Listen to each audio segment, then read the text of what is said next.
This program features live coverage of an African safari and may include animal kills and carcasses. Viewer discretion is advised.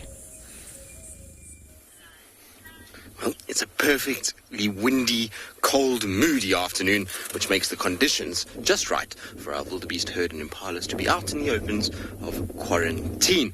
And that means that maybe, just maybe, the predators will be active this afternoon as well. So it should be an exciting afternoon. We're going to try and see if we can follow up on the tracks we had this morning for leopards.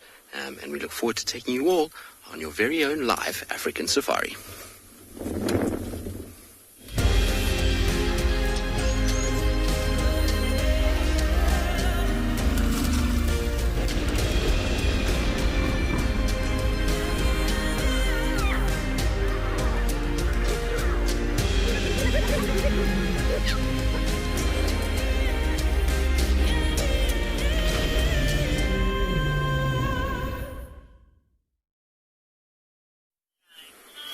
Well, good afternoon, everybody, and as I said, welcome to Djuma. It is windy, it is cold, it is moody, and, well, that's often good conditions for exciting things to happen.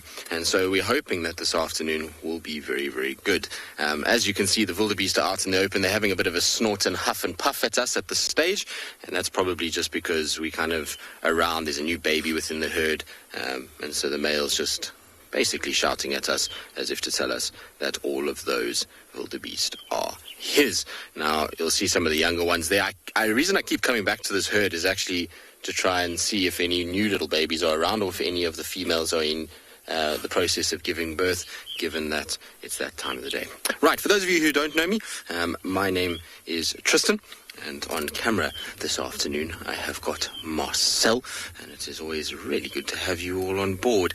Now, remember that we are coming to you live from all over South Africa, and that means that you need to get involved with us and ask us as many questions as you can using the hashtag WildEarth. Also remember that you can get involved in another way, and that's to become an explorer with WildEarth. You just need to head over to wildearth.tv/explorers, and you can find out exactly how to join that program. Lots of exciting things in the pipeline with that. So it should be good. And like I said, these wildebeest at the moment, there's lots of very heavily pregnant females. If we come to the right a little bit, you'll see that there's a number of them where their bellies are hugely swollen. And it means that in the next day or two, they're going to drop. Some of them are even walking very heavily at the moment. It's almost as if it's a struggle just to kind of place one foot in front of the other. They're not the same sort of vibrance that these wildebeest often show, not as kind of fleet-footed. A lot of them are almost sort of trudging rather than walking fast, particularly that one that's at the back going past the mount now. She's massive, and so spending time with them is hugely rewarding at this stage, because not only, well, is it our wildebeest herd, but two, is that there is a very real possibility that one of them gives birth live on a camera. And so that's why we're spending a lot of time with them. When you look, well, what we're looking for essentially is one of them to have their tail slightly out and for two little hooves to be protruding from underneath the tail. And once you see that, then you know that they're about to give birth. And it can be very quick, it can be very long. We don't know. It depends on the female and how much experience she has. But if we just constantly keep coming and checking, now that there's one little one, hopefully we should start to see the rest. Now, the little one is actually just in front of the herd underneath that tree that you can see in the background. It's lying down there. It's very well camouflaged at the moment. It's got this very light colored fur, and it's hard to see it purely because it's designed like it's in order to avoid predation. Lighter colored fur means when it lies in the grass, it's camouflaging a lot better. If it was dark like these wildebeest, these adult wildebeest, it would show up a lot easier. You can see how they contrast against the green of the grass, whereas this little one, being very, very light, is able to blend in. You can hardly actually see it. It's just behind those kind of second lot of wildebeest on the right-hand side. Anyway, we're going to continue. Like I say, we're going to go try and see if we can see any of the cats that are potentially moving around looking for these guys to hunt.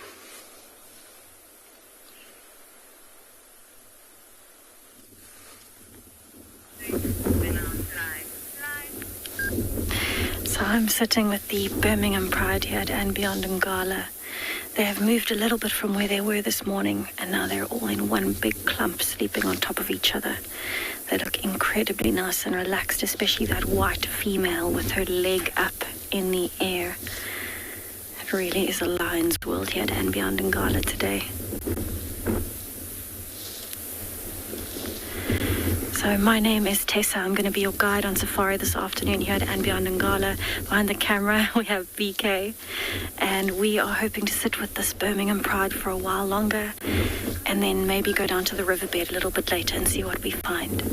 But if you have a look at how they're sleeping at the moment, they're actually mostly facing into the wind. So you can see their noses are pointing towards us. We are upwind of them.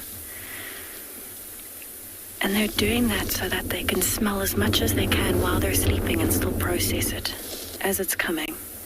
But you can see one or two of them are awake, flicking their tails, moving around a little bit. And that's partly getting comfortable, but also partly to chase the flies. And I can imagine their bellies are quite full and uncomfortable, so they might be trying to reposition for that as well. There's a paw coming up behind the tree there.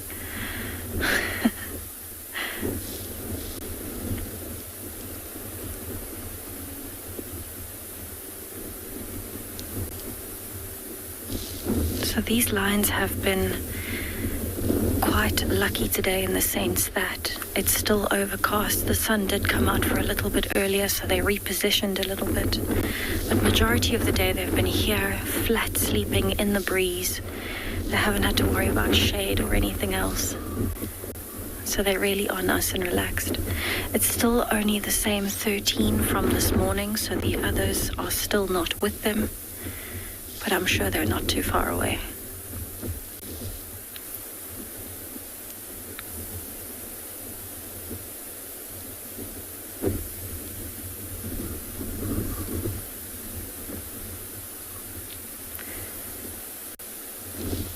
So this is a very large part of any lion's day, is sleeping, just like these lions are sleeping now. Just relaxing. And they'll only wake up a lot later, maybe when it's gotten dark. They might try and find the rest of the pride, or the rest of the pride might try and find them. Maybe they'll meet somewhere in the middle. But lions spend majority of their day flat sleeping like this. And they'll only start moving usually during the night. On a day like today, when it is cooler and overcast, you might find they might start moving a little bit earlier. But for now, the only movement I'm seeing is flicking ears and paws and tails just to try and get rid of those flies. But I'm definitely going to sit here for a while longer. It looks like a few might want to wake up just now. So hopefully we get some movement.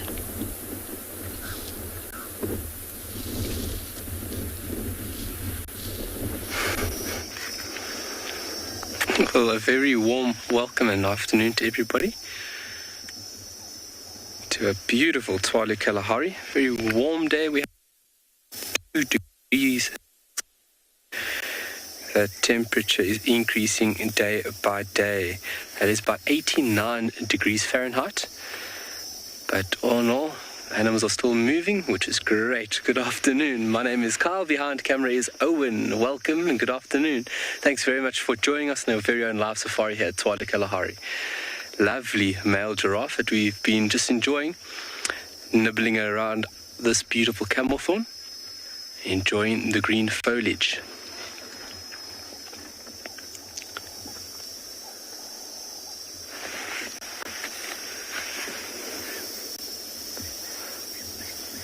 So once again, for all the young Earth Rangers out there, if you have any questions, kids questions at wildearth.tv. Any questions you might have of this wonderful and diverse place, let us know. And then for everybody at Wild Earth, or hashtag Wild Earth, or at FC. And don't forget to check out wildearth.tv/explorer.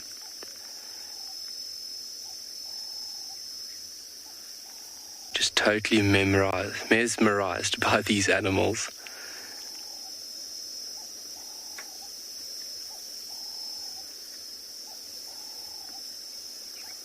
They're shaking the tree a bit. So those very mobile lips allow this animal to nimbly sneak in between a lot of the thorns. They don't take in actual thorns. What was it? Sorry, Owen. Oh, how much can a giraffe eat? Sorry, I just caught the end of that. Rosen, a big bull giraffe, anywhere from T to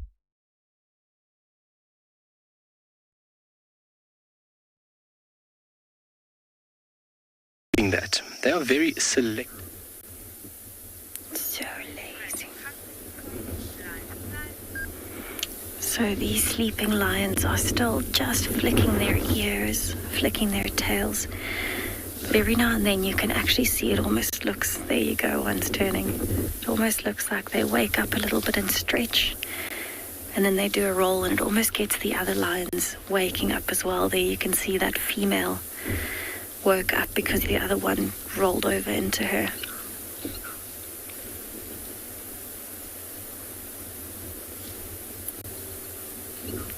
So I think she's deciding what she wants to do now, if she wants to go back to sleep or sit upright like that.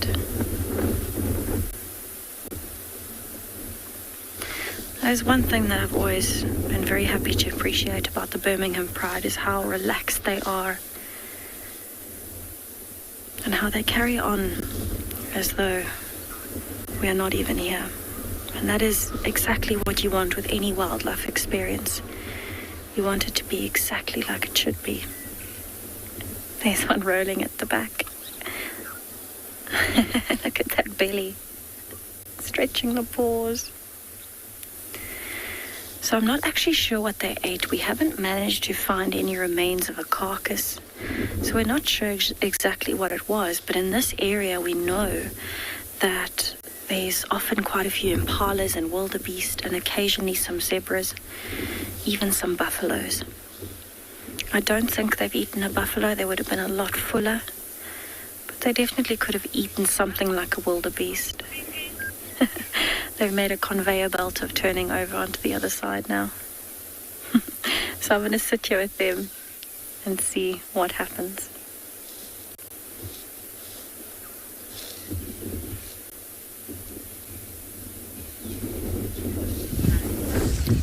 Calm and beautiful.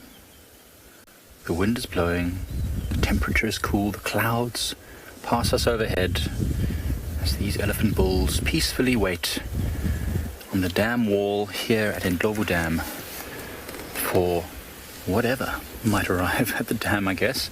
Hi everyone, my name is Mike Anderson. Behind the camera is Sebastian, and you're joining us at Training's Pride Lands Conservancy, where it is very peaceful, although a little bit windy. There are some antelope coming down to the water, some impala and wildebeest. The elephants are finished with their drink, although it's a bit cold for them to swim, I suspect. It's just a lovely scene. Much more peaceful than the scenes we had yesterday with the massive herd of elephants smashing their way through the waterhole as they played and fought and mud-wallowed. It's very sedate today. I think it's the weather. It's good relaxation weather.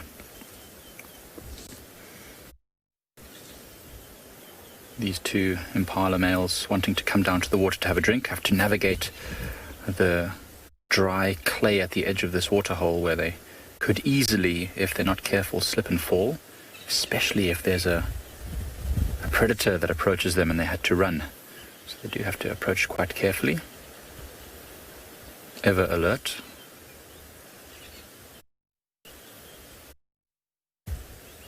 Always aware not only of predators around the water, but anything that might be lurking in the water. As we saw, or as you guys saw at Phinda, at any time, anything could happen.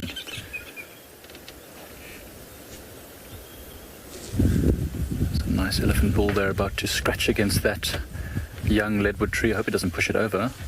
No, don't push it over. Such a beautiful leadwood. Oh, he's just resting. Good elephant.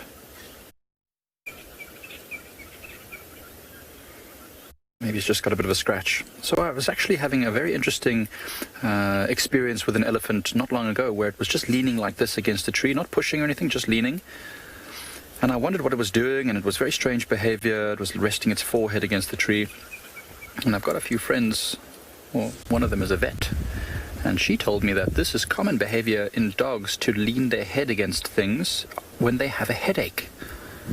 She said she supposed it would probably be similar for an elephant.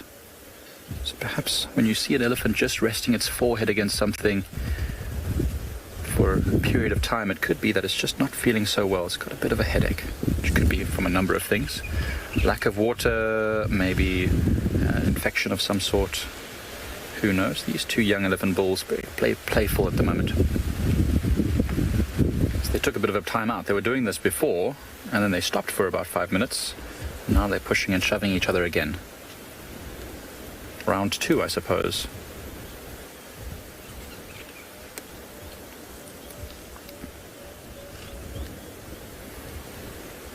A few blacksmith lapwings also at the water, just quietly waiting. We're all kind of waiting for the rain that was supposed to arrive at some point today, which never did. For the animals that can get to this waterhole, that's not a problem. But for those that are dependent on water, that live in other areas, they have to travel quite far to get to this water. It's not so great. Jousting. That one elephant closest to us has got a broken tusk. You can see it's lost a piece of it there. Wouldn't have hurt it, would have been uncomfortable, but it's probably gotten used to it by now. Wonder how that affects its ability to joust.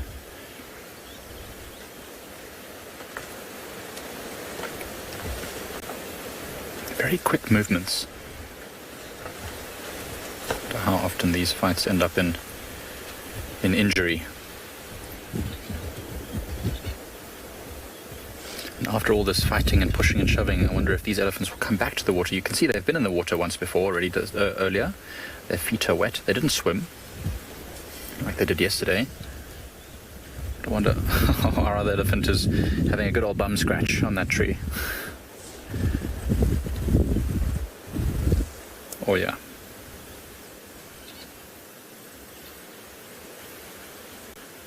Sometimes you just got to scratch that itch. Nothing wrong with it.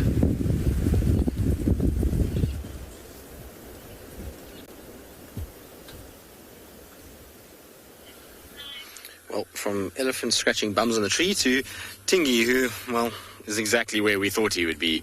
This morning we drove all over here, checked this area, and he's exactly where the tracks were heading when we finished up the drive. As we kind of finished up this morning, we managed to find a track crossing over Vuyatela Access, and he's not far from that track, so it's where we thought he would be. But the thing is, that's interesting, is that it looks like his tummy is full again, which it means that he's managed to find food somewhere along the line again last night.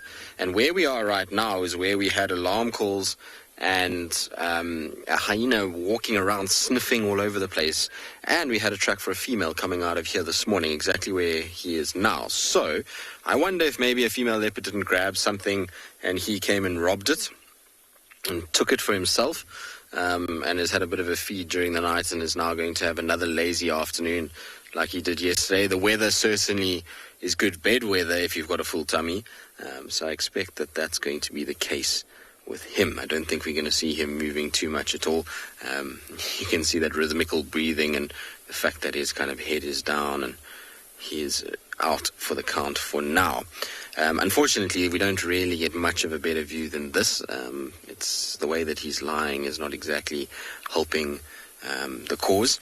He's kind of got his head away for now, but eventually he'll roll and we'll be able to see him a little bit better.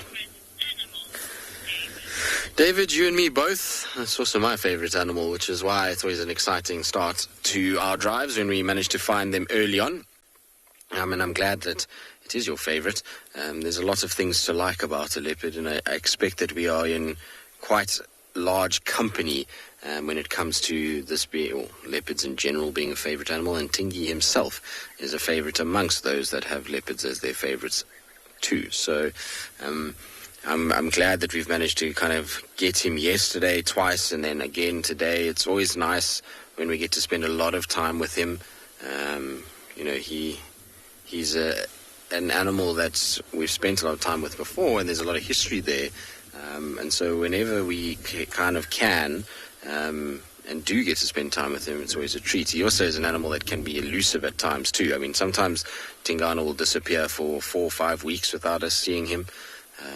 And that was fairly recently too. So now to get him kind of twice in 2 days, and I know he was around last week as well.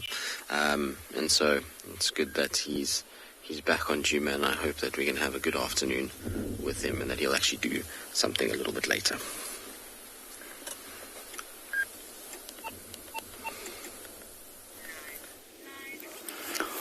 Welcome everyone. We are at and beyond Pinda. I have found a female lion. There should be 2 older female lions and 5 cubs. Hello everyone. My name is Busane, and behind the camera we have Glenn. And this female lion, we've been following her for the afternoon with the rest of them. So we're going to perhaps move around shortly and try to have another view on the other side where we can see at least some other one. It's quite thick around here. And there's some water just up behind us. So they've been spending time here around this water hole and probably waiting for any opportunity that they can get. And it seems like they didn't have lucky. But we can just see the cubs in the background there. It's quite dense. But it is really nice to see her. Yeah, she's up now. She's walking around. Okay, she's gone around. We'll then go to loop around and try to find her again.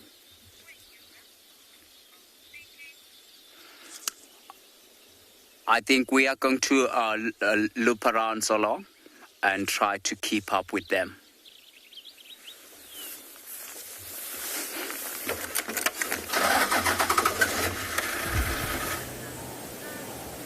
Look at the dexterous tips of this elephant's trunk. It was just feeling at one of its ears where there's a bit of a scratch. And I wonder if this elephant, if that damage happened recently. It actually does look like quite a jagged tear in its ear. All the textures on an elephant's skin are just amazing. From the nice even wrinkles on the trunk, a smooth forehead. See that? It's scratching its ear again. See that little tear in its ear? That looks like it might have happened quite recently. It doesn't look like it's bleeding right now. Oh, it actually does have a bit of dried blood on there. Elephants' ears are always scratched up. And that's always from... He's going to come and visit us. Hi there. It's always from when they move through the bush, when they play fighting and they push up against a tree or a sharp tusk just catches them. It's always a little bit damaged on the edge of their ears. Now you can see the bottom of its foot. That's a really cool view. We don't get to see that too often.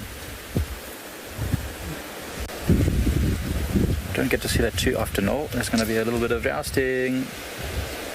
So this one has not been in the play fights.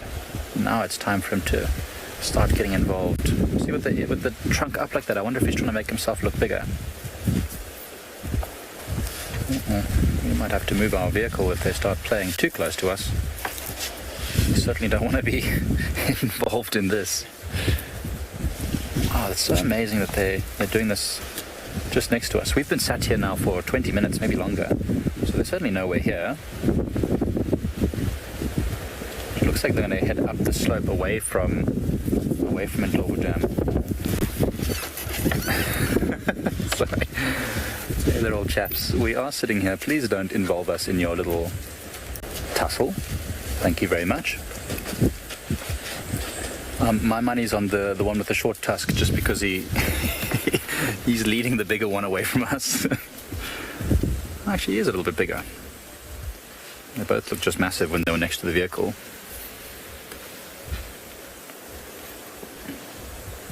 Oh. See, this one coming in now has got slightly bigger tusks than the other two. So I wonder if at a distance already, when it approaches them, they already feel intimidated by that. We know that tusks are just genetic, and it's not necessarily going to be, not every elephant's going to get big tusks. And it's nothing to do with age either, because sometimes you can find a very big elephant with smaller tusks. But I wonder if it's a bit like a lion's mane. As they approach, a dark mane makes the lion look bigger. And the darker it is technically, or they say that the more testosterone there is, which makes them more aggressive. I wonder if that has any effect at all. The size of the tusks.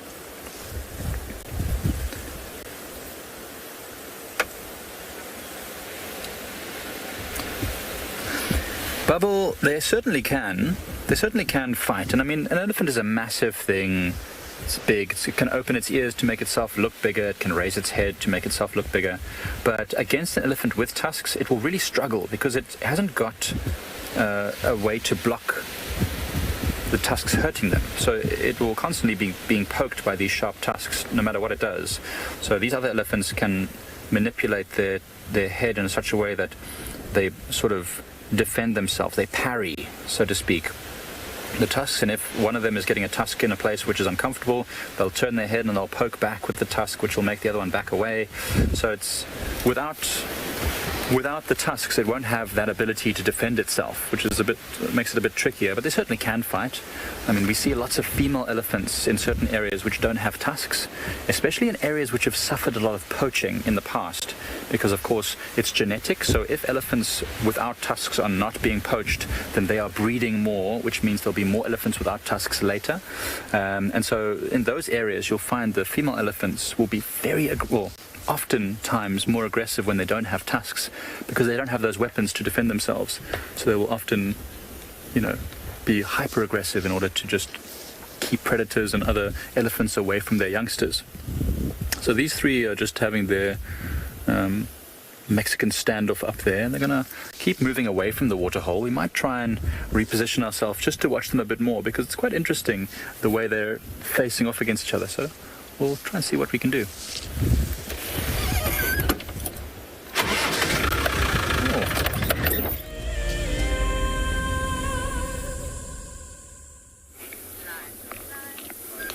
Speaking of repositioning ourselves, I have repositioned myself a little bit closer to the Birmingham Pride. And that's because the Birmingham young male has actually come out, and you can see him sitting there. He's quite awake. And he's been grooming himself there. You can see him cleaning his paw and then wiping his face. And he seems to be the most awake of the entire pride, and I think that's because he was sitting on his own in the thicket. Now he's come out, the wind is hitting him a bit more, so it's cooling him, and he might have a little bit more energy than the other lions in the pride.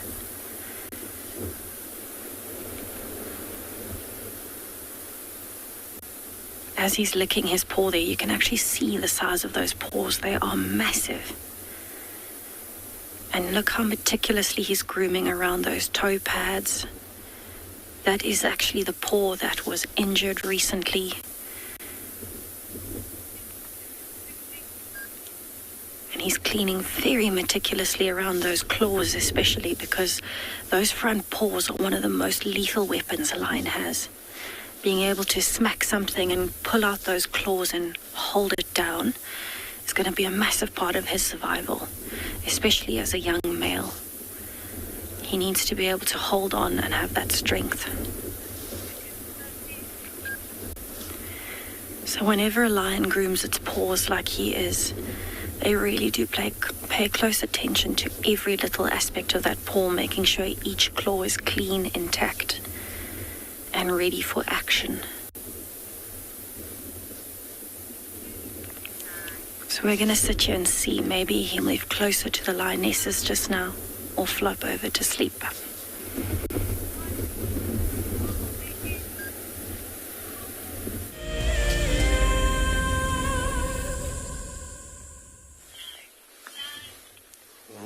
guess, getting closer to lioness, we've repositioned slightly. It's not the greatest view from a kind of whole of the leopard point of view, but if he looks, then we at least get his face from this particular angle.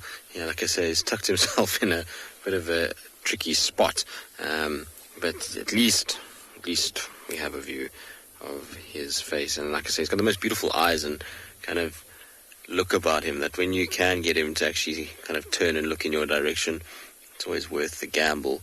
If he does go to sleep, though, we're going to probably have very little view. There's that big tuft of grass that his head has been going behind. And so I'm not sure we'll get too much of a view from there. It's difficult also to see exactly how full he is. The way that he's lying, there's kind of a bush in front of the tummy. So I can't see if he's eaten something large, but I expect if he stole something from somebody, or if he made a kill himself, I mean, you can't always surmise that he steals things. It couldn't have been too big, because he would have still been on it, and it would have had to have been hoisted. With the presence of hyenas in this area yesterday, and when we were trying to track him down this morning, there were a lot of hyena tracks all over the place here, and so I would expect if it was something big, it would have been up in a tree and we would have been able to see it easily, and he would still be on it. So I expect it to be maybe a impala lamb that was killed, and he just kind of ate it quickly last night, or treed it last night and ate it up the tree, and has now come down and has been resting for most of the day.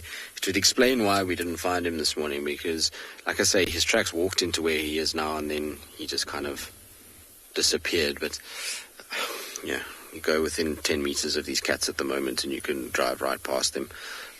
That grass is starting to get long again, which will certainly make leopard tracking harder.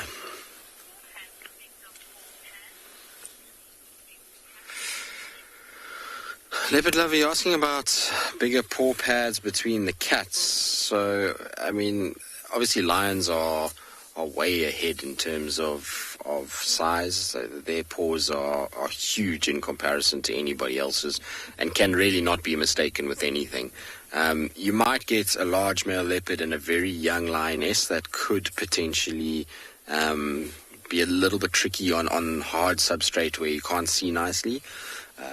But really, in reality, a lioness that is developed enough to be a part of the pride and not a cub is generally got bigger feet than a leopard anyway. So lions on top. And then it's a tricky one with cheetah and leopard, because if you had to measure length, cheetah tracks can often be longer than what leopard tracks are. But if you measure width, leopard tracks are much wider, and that's just due to the nature of each cat and the way that it goes about its business. A leopard, strong, big, powerful animal, has a very similar kind of track dimension to what a lion does, except just scaled down, so round and quite sort of circular. Their back foot is a little bit more oval, but it's still not hugely long, whereas cheetah tracks, their feet tend to be much, much longer and very skinny.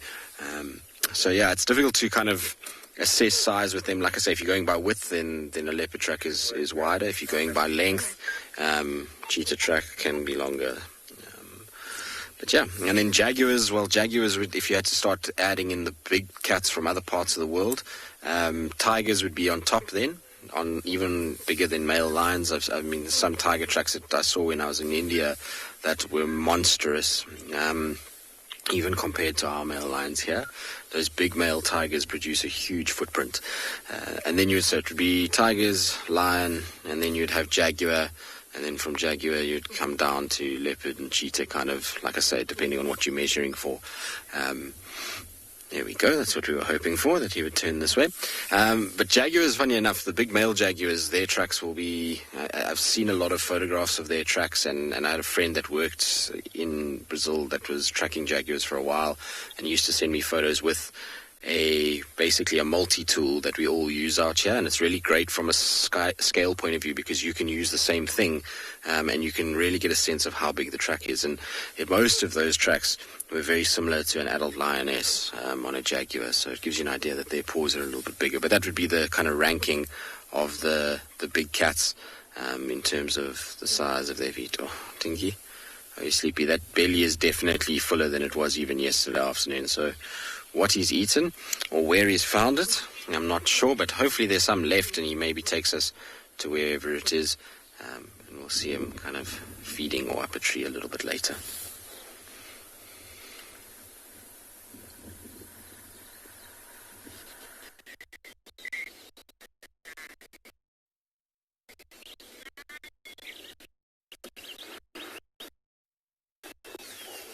Welcome back, everyone, to Always Pinda and Beyond. Have a look. We just found a nice better spot. We just found a nice better spot of just at least one cup.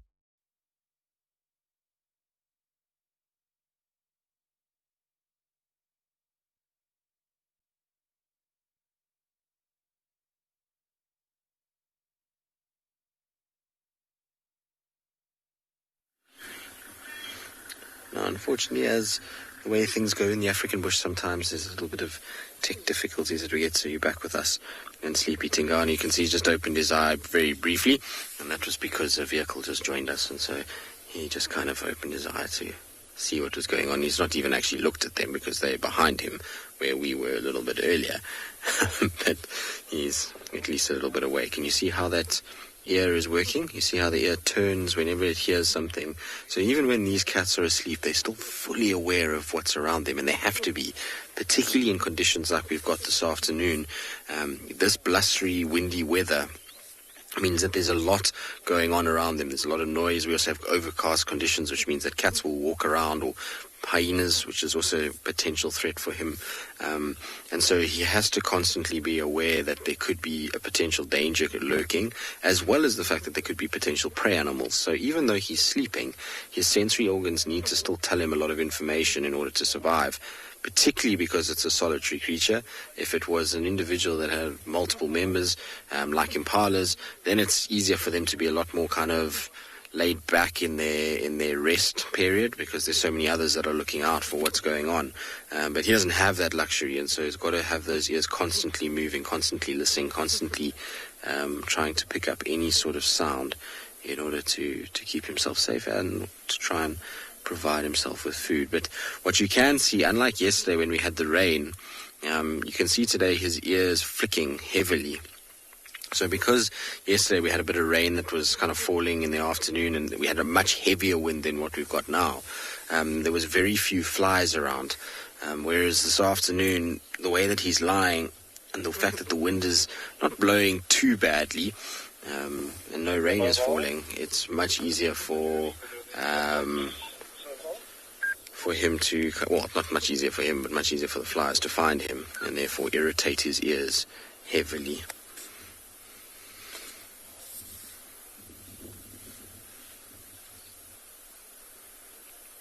But I'm sure he's a pretty happy cat that it is the way that it is, because given that tummy size, if it was a 40-degree heat day, he would probably be suffering quite badly. He would be under a shady branch, panting away, trying to keep cool. But today he doesn't have to worry, and you can actually see that the way that he's breathing is slow and methodical, as opposed to those fast-paced kind of breathing that they have when it's very, very hot. All right, well, we'll stick with him. We'll see, like I say, what he gets up to. Hopefully he'll do something as the afternoon progresses.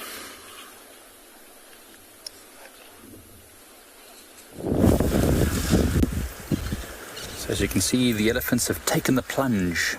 They've decided to swim. Although we feel very cold in this wind, elephants' bodies are so massive, it takes them a long time to cool down. So they won't be affected too much by the cold wind. They won't like it in their ears, but their body temperature will remain fairly constant, unless they start flapping their ears a lot, and then they'll help to cool themselves down very quickly. But as you can see, there's one elephant just slowly pushing in behind. So 4 elephants in total now in the water. Only one of those 3 bulls that we saw fighting before has come back. The other 2 continued moving up along into the distance, which now when I look behind me, there's a very large gray cloud approaching us, which is quite ominous, but ahead of us it looks quite beautiful. You can see the ripples in the water. There's a bit of a breeze, which is going to keep everything on edge. they've paired themselves off. There's another elephant bull which is acting very strangely. Seb and I both said we think he's looking for trouble because he's walked into the camp, he's bumbled about there, pulled a tree down, and now he's heading out. He doesn't know what he wants. He's kind of just up and down. He's much larger than these other bulls. I wonder if he's maybe coming into the early stages of must. Maybe starting to get a little bit of tension and aggression and anxiety, a little bit of frustration. Not sure, but he's not sticking around. Like these ones have all decided they want to swim. He's just back and forth all over the place.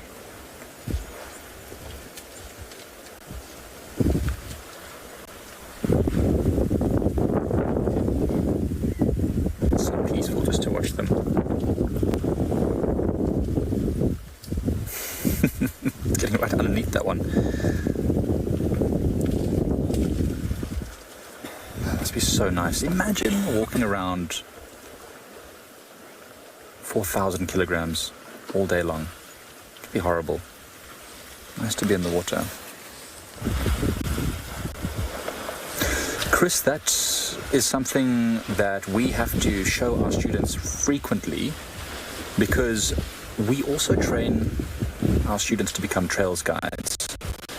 And so it's very important that they understand elephant behavior. So if an elephant feels threatened, so first of all, an elephant might smell something that it's not sure of, and it will put its trunk up just like that one is doing over there, just to try and figure out what is that scent.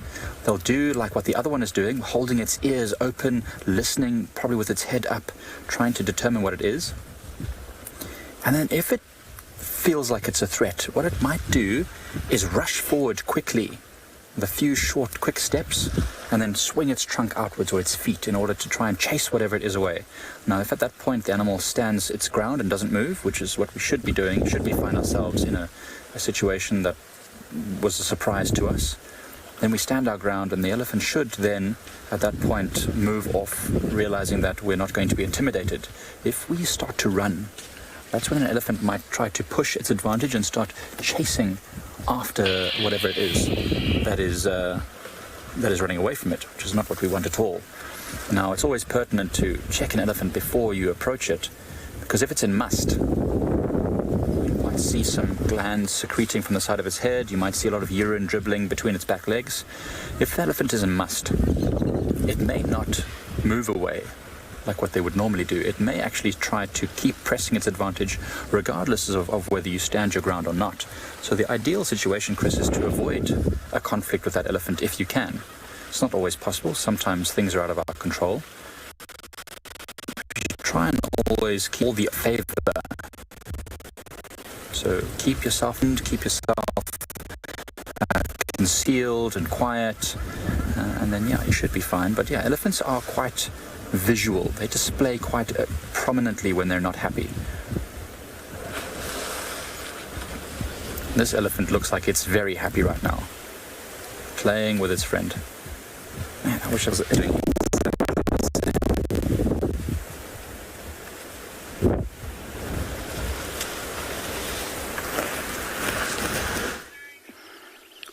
Welcome back, everyone. Sorry about the cut. And we're still sitting with this carp just in front of us. Have a look at the size of his paws. He's got very, very big paws compared to the size of his body, and he's still very young. Have a look just underneath his stomach and on his leg as well. He's got a lot of spots patching. So they're born covered with spot patching, and as older they get, those spot patching do go away. So it's to help them while they're still very young. If the female left them in the den site, so that they can camouflage very well with the color of the grass and the fallen leaves where the female gave birth. And we just at the back, you can just see the female and one of the other carp as well in front of her. So we are I am so lucky, I would say that, to be able to find these pride of lions. Have a look at the back there. There's a lot of movement. So they have found, it's look like, although we don't have a clear view, but it's look like they have caught the Nyala. So we are going to go around and try the better view, but it's very dense where they are. And you can hear them feeding on that carcass. So earlier on, we couldn't see all of them are very nice because of the dense vegetation where they are.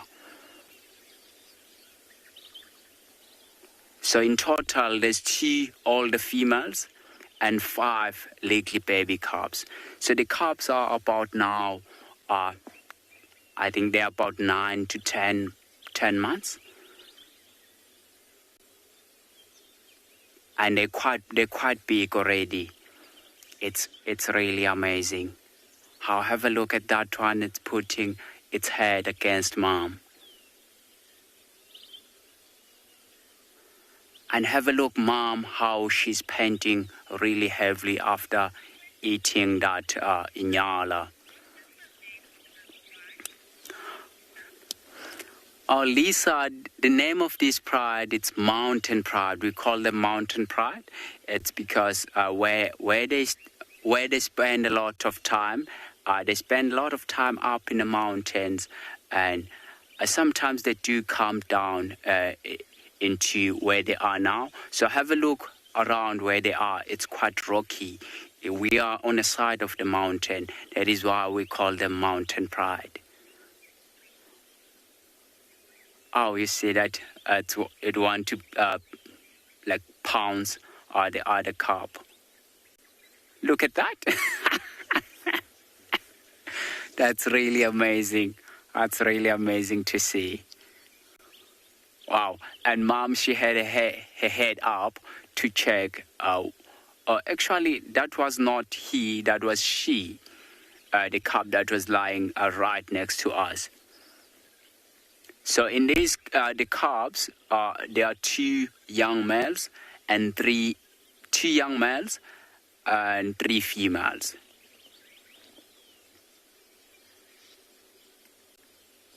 So you can even hear them crunching those bones at the back. It seems like this one just finished eating. It's going to join the rest.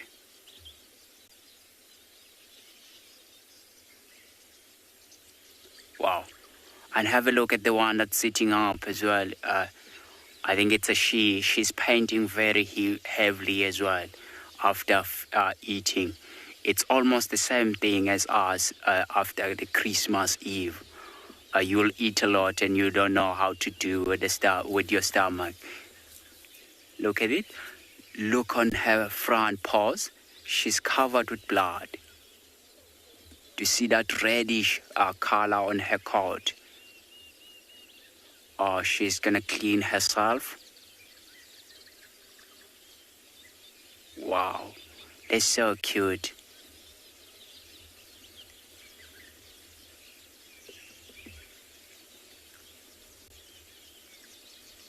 So at this time, the calves now are getting to the age whereby the mom will, she's not going to allow them to suckle anymore. Although, have a look how small her teeth are. She's got very tiny little small teeth. Oh, she's cleaning herself now. Licking that blood off. Do you see how small her teeth are? Oh, she's so cute. Wow. Look at that. That's really amazing.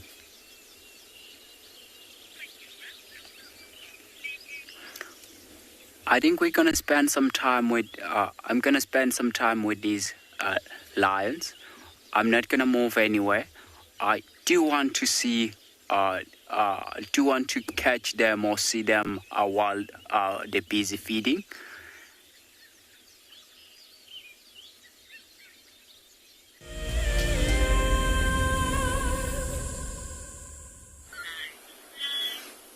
Feel like we are all in the same holding pattern of seeing what these various animals are going to be getting up to this afternoon. Sounds like they're a lot more active down at Pinda than they are up here. Tingana is fast asleep at this stage, and not much is stirring him. Gusts of wind, cars, nothing is really waking him up too much. But that's okay. You just have to be patient. It's not something that we haven't done before, and patience is always rewarded. You never know what can appear by just sitting and kind of taking it easy and, watching one of these cats. Often things can change pretty quickly. But you can see now, as we come out, how easy it can be to sometimes miss these guys, as well as how much the wind is picked up again in the last little bit. It calmed nicely at the start of drive. It wasn't too bad. And then in the last sort of 10 minutes or so, it's really starting to gust, and you can see these bush willows are being blown around all over the place, which doesn't really make for the nicest conditions for a lot of other animals. But like I say, for cats that are either wanting to hunt or wanting to have a nap and rest off a meal, it's pretty decent. It means that they at least are nice and cool. And this kind of swirling wind, when it gets dark and overcast like it is tonight, are going to be perfect for being able to pull down animals during the night and create a bit of confusion, because the wind is not actually coming from one direction. It's swirling quite heavily this afternoon. It's not a wind that's kind of bringing us a front in. It's already here, and so we're getting a lot of that. All right, well, hopefully the wind will eventually inspire him to wake up and go for a little walk, and we'll be here waiting patiently.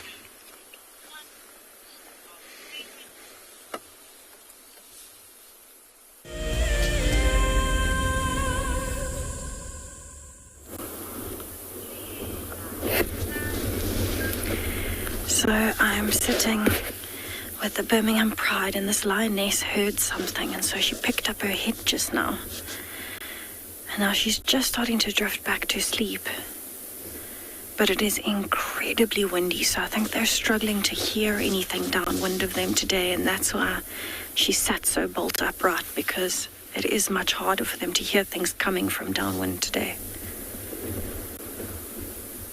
But she's definitely got some flies bothering her. She keeps having to flick her ears and swat at her face. And she's actually one of the kind of older lionesses within the pride. Her nose is almost completely black. She's closer to 6 years old. And she's actually quite muscular for a lioness as well. You can see the size of her shoulders.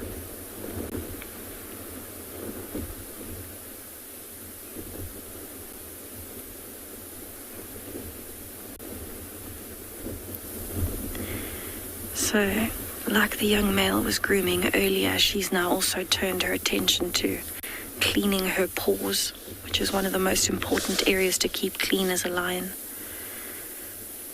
But this is also a good sign, because she's now the second lioness we've seen licking and grooming.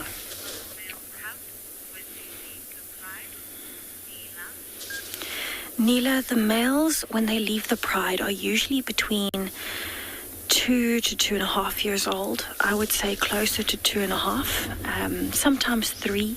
That's the normal age where males would be kicked out by the dominant males.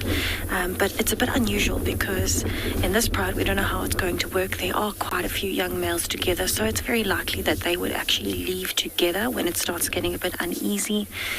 But it depends on every lion. Like we've seen with the young male, he's close to 5 years old now. And, well, 4, and he's still at the pride, which is highly unusual. But at the same time, he was the only surviving male from those litters in that year. And so for him, it would have been more dangerous to leave on his own than to try and stick with the pride and deal with the anger and aggression that he was getting from the Ross males. So it really does depend lion to lion, but the average, I'd say, is around 2.5 years old when they get kicked out. What I'm quite excited about at the moment is that now we've seen 2 lionesses grooming. The young male was grooming earlier. And with a lion, Usually when they start grooming like that, it's a sign that they might move a bit more, maybe not very far. They might not get up and walk for the rest of the night, but that lioness might get up and stretch and move over to some of the others, have an interaction and then lie down again. And that will happen a few times before the lions will consistently move after getting up. So it'll start with one grooming or two grooming, maybe some yawning, some moving over and greeting each other, and then they might move. The young male is actually just rolled over onto his back, and he's got his one leg high up in the air. He's got that massive belly, so you can see he's had quite a lot to eat. And so I think he's just repositioning to get himself comfortable with his belly into the wind. But we're definitely going to sit here for a while longer and hope that they all start waking up.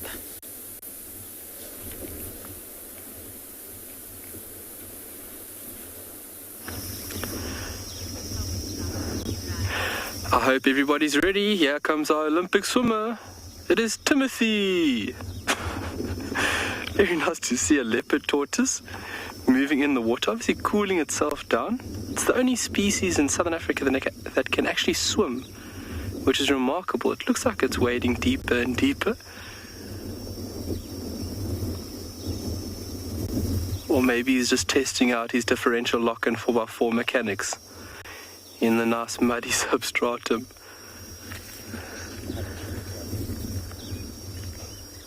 Wow.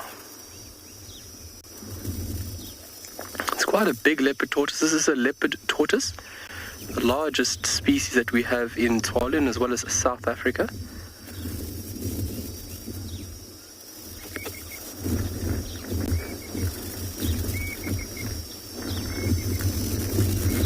Oh.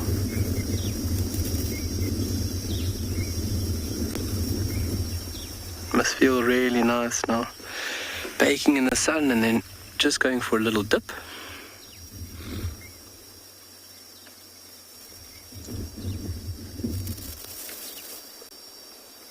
Fantastic. It's quite a big individual.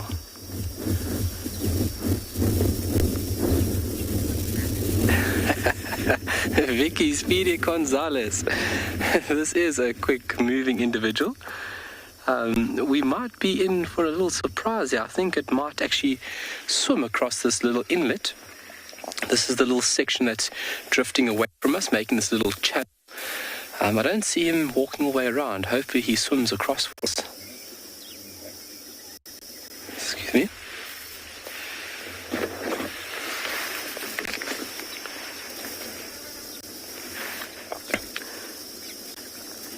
Yep, there, I think he's going to go for it. Look at the giraffe. Yes, here it goes. Fantastic. Oh. So I think Timothy thought it was a little bit too deep for its liking. Timothy or Tiffany, I'm not too sure if it's a male or female yet.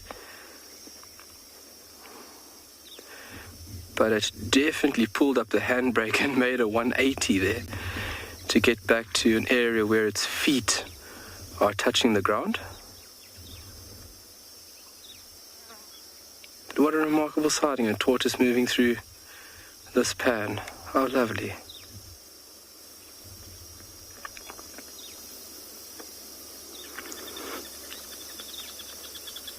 Just to the right of it there, Owen, there's a wattled starling in the shadows. There it flies. Right in front of the tortoise. Nice wattled starling in the shadows.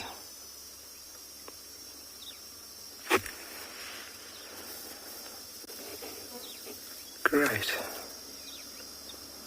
And what an afternoon to cool yourself down. As I mentioned, quite warm today, 32 degrees Celsius, so these reptiles will be managing their internal core temperature by moving into the sun and moving into the shade, and then also utilizing bodies of water just like this to cool themselves down. So unable to manage the internal core temperature, they have to physically manage it within the environment.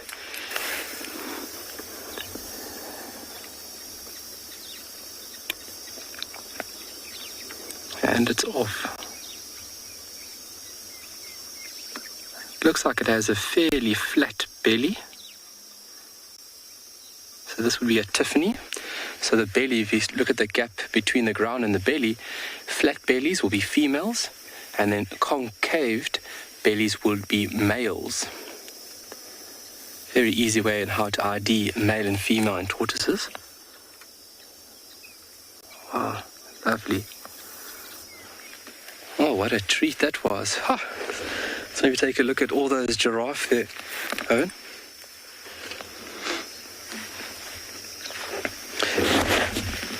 Pangolin, will he or she grow bigger?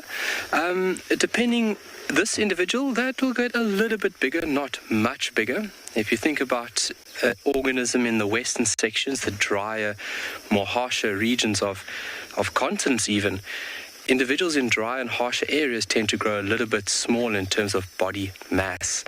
As in where if you take a tortoise that is in Ngala, for example, with one of our colleagues, they'll grow larger because of the amount of nutrients and food they have available throughout the year. So that's pretty big. I don't see that tortoise getting any bigger than that. And his giraffe busy eating this nice ziziphus. That's a beautiful buffalo thorn. And a great question was asked earlier, how much can a giraffe eat? 30, 40 kilograms, even a bit more at times. Larger bulls, up to 60 kilograms, I've read in certain illustrations. And it's not a lot of vegetation if you think about it in comparison to an elephant that eats, 3-4 kilograms, 3-4 tons a day. Yo, where am I going? 300 to 400 kilograms a day. For now, we're going to send you off to another amazing location, and we'll see you back this side.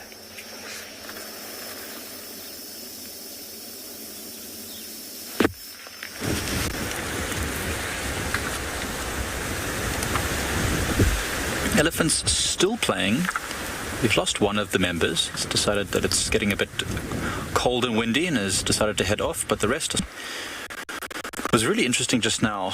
That one elephant talked about who he said looks like he wants to cause trouble. I think it's the big one to the left of the screen, just over there on the left of the screen now. This elephant wrapped its trunk around another elephant's trunk and pulled it and was not letting go. Oh, he's chewing on a bone. What is that? Is that a stick? Is that a piece of tusk that what is he? We were just talking about tusks in this waterhole from all the elephants fighting all the time, and this elephant bull is now, it looks like a piece of wood. I think that it's very odd that it's chewing it though. That is strange. I wonder why it would be doing that. But anyway, he would not let go of this other elephant's trunk, and there was a lot of noise and there was a lot of trumpeting, and eventually he let go, and the other elephant stormed off, and it really looked like a tantrum that he was throwing. He was not happy. It was the weirdest and most interesting interaction that we were watching. This one here is a bully. He's a bully elephant. I think he might be coming into must. We've got two of the smaller elephants now starting to move up into the shallower water. So I think the one that's pushing that one now is perhaps the one that had its trunk pulled. Because immediately after it didn't like what had happened to its trunk, it started to go to the smaller elephants and start sort of pushing and shoving them, taking its frustration out on the smaller elephants that it could easily manage. Yeah, it's definitely that one because it's got a broken tusk. It's the one with the one broken tusk.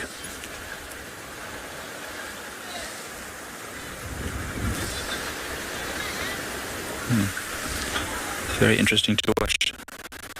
I think there's an elephant in our camp. I can hear people sounding very excited to our left. I wonder if maybe there's an elephant bull that has walked through the camp.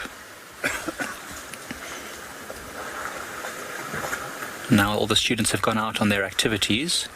The camp is empty, and so elephants tend to move through it a lot more frequently.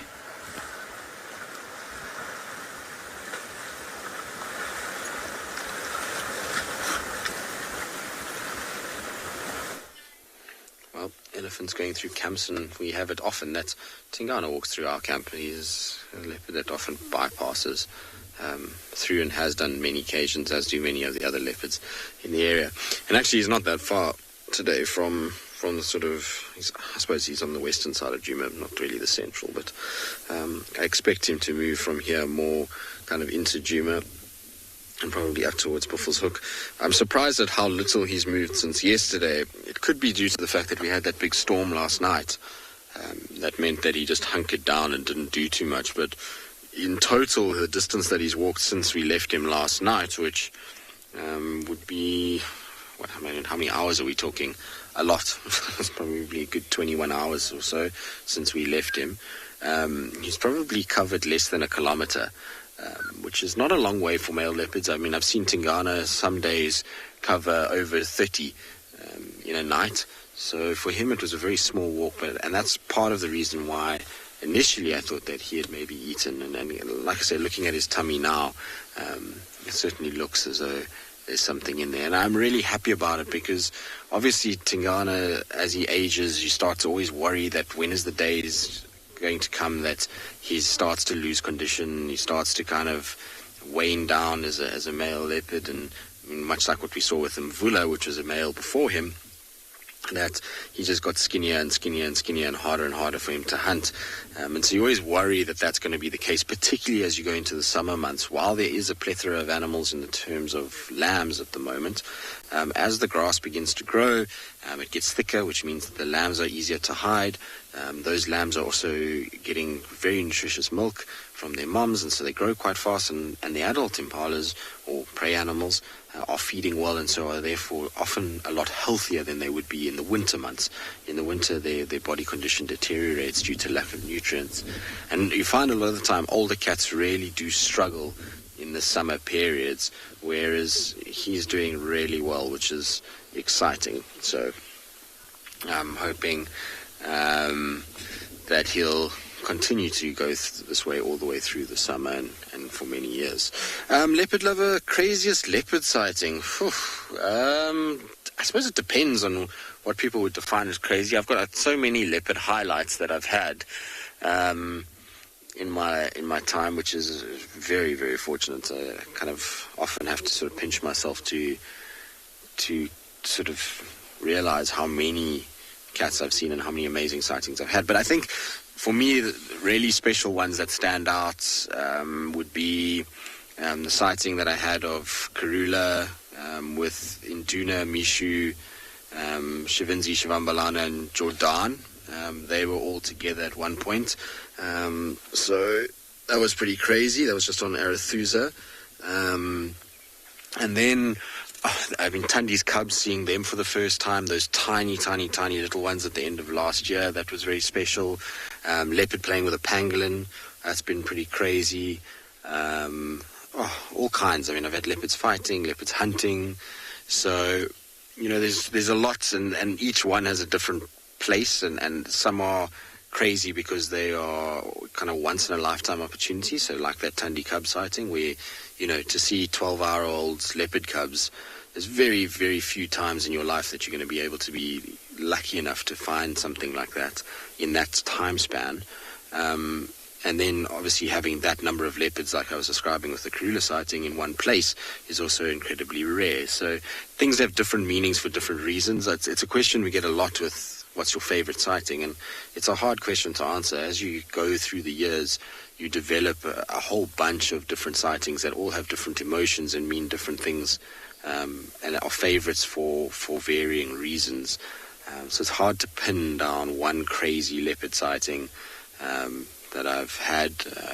There's been a lot. I had the Tamba Hosana interaction. That was super interesting to have, and probably one of my favorite sightings, just because they're two of my favorite cats that were together at the same time. There's been a lot. Like I say, I've been very, very fortunate in my time to see some crazy things. Anderson killing a warthog was another crazy sighting that involved hyenas and him and warthog fighting and lasted over an hour. I've been fortunate. Like I say, it's one of the nice things about working in a leopard-rich environment like the Sabi Sands, is that you get spoiled to the point where there's not one single sighting that can be nailed down as the craziest one that I've ever had. certainly have also spent a lot of time watching sleeping leopards. So patience pays off. The more you sit with a cat and the more you allow for things to happen, the more you're going to get. And it's something I often advocate for, is that we often, as humans, are so in a rush to be able to go somewhere and see something and then move on and see something else and kind of tick boxes. But nature doesn't work like that. It beats to its own drum. And the only way to start to really understand an animal and to really get amazing things to see and to understand their behavior is to spend time with them. And there's going to be a lot of the times where it's going to be frustrating, where they're sleeping or they're in a thicket or they're difficult to keep up with. But if you just kind of give it a chance, eventually good things come. And I mean, it's been proven so many times in the time that I've been with Wild Earth, is the time that we've spent just waiting and being patient, we've eventually ended up with some really cool stuff. So hopefully this afternoon that will happen. I mean, it's obviously always a bit of a gamble and you never really know. But I expect with the weather conditions and the fact that it's going to get dark fairly early today, that he'll start to get up fairly early and move around. And it'd be nice to see if he does get up and start to walk, if he starts to scent mark. He defecated on the road right where he's lying, not far from where he's lying. And that's often a thing that leopards do, is they like to defecate on pathways and roads, and that just is a way of telling other leopards that they're there. So I'm intrigued to see if he does scent mark, given that he's kind of seemingly going through this resurgence as an older male leopard, and is starting to almost reclaim areas that seemingly were lost. A year ago we wouldn't really see Tingana where he is right now. He didn't come this side at all and very seldom would head into this area, whereas obviously in the last few weeks he's been hanging around quite a lot on this western side. What's triggering it is also still up for debate. We don't really know exactly, but I really do suspect that it's because the leopards on this western side, i.e.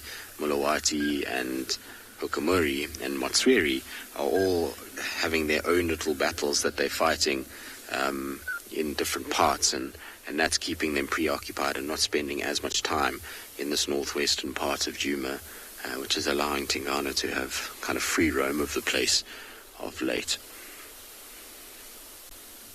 Sure, he's happy to have all his old favorite spots back.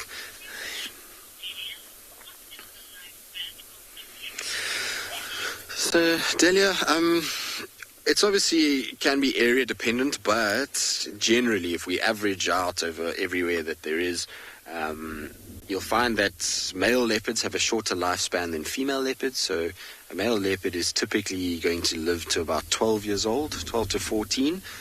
Would be a good innings for a male leopard, and that's due to the nature of their life, which is to fight and protect and to patrol, and younger males coming in, and so they're constantly having this kind of back and forth with rival individuals, a lot more so than what you see from females. And so their lifespan tends to be shorter.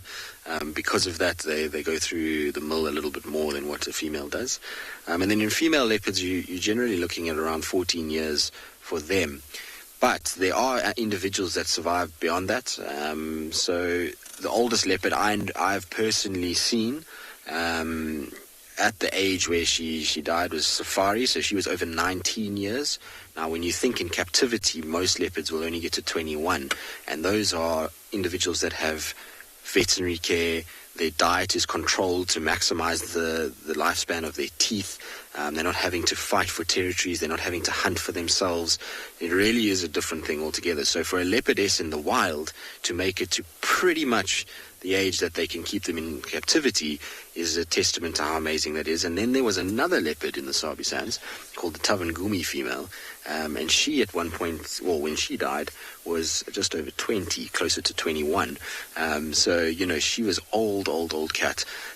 So we've had a few really kind of amazing females. And then on the male side, there was a male called Campan, and when he died, he was closer towards 16. So there are these odd individuals that make it to quite old age and are able to somehow navigate all the way through it. And typically with the males, what I've noticed is it's these really big bruising males that seemingly manage to kind of outlast others. And I don't know if it's because of their size, they're able to impose themselves for longer, as well as get less attitude from the hyenas.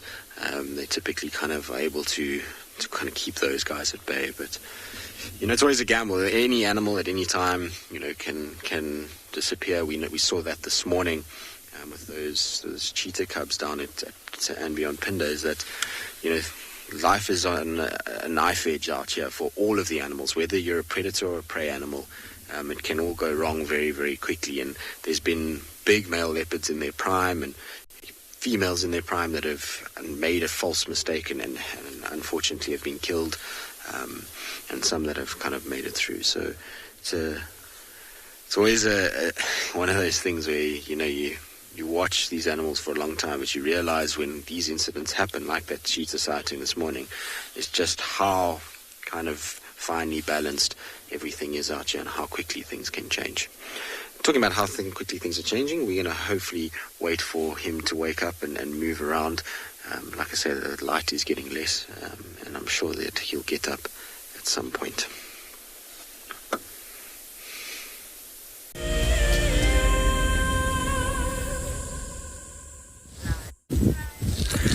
So what you're seeing here is a branch of a marula tree with a couple of marula fruits, but this branch is no longer attached to a tree. It's actually been dragged to the opposite side of the road where the tree is, and this was almost certainly done by elephants.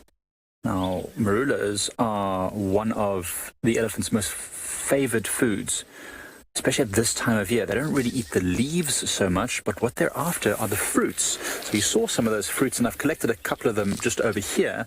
Now, these fruits are not ripe. As you can see, they're still green, and that's not exactly the color that they're meant to be. They're meant to be a sort of orange color, orangey yellow once they get ripe. And they'll become about 3 times the size of this, maybe even more, about the size of a plum.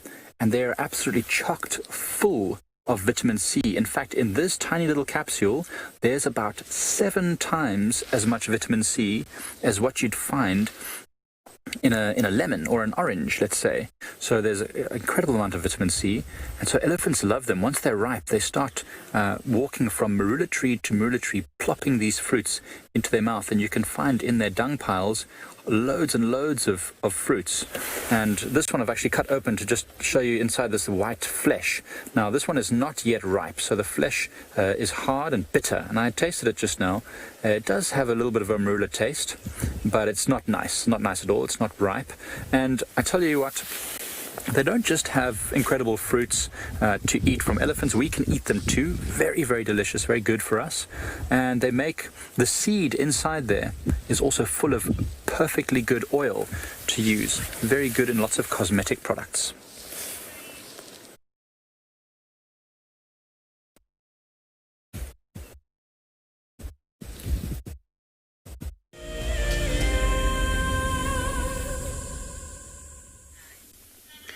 Well, it's interesting that the marula trees are starting to show fruits, because normally you see them a little bit later, or in fact last year, due to the lateness of the rains, a lot of the marulas hadn't even started producing until kind of mid-Jan.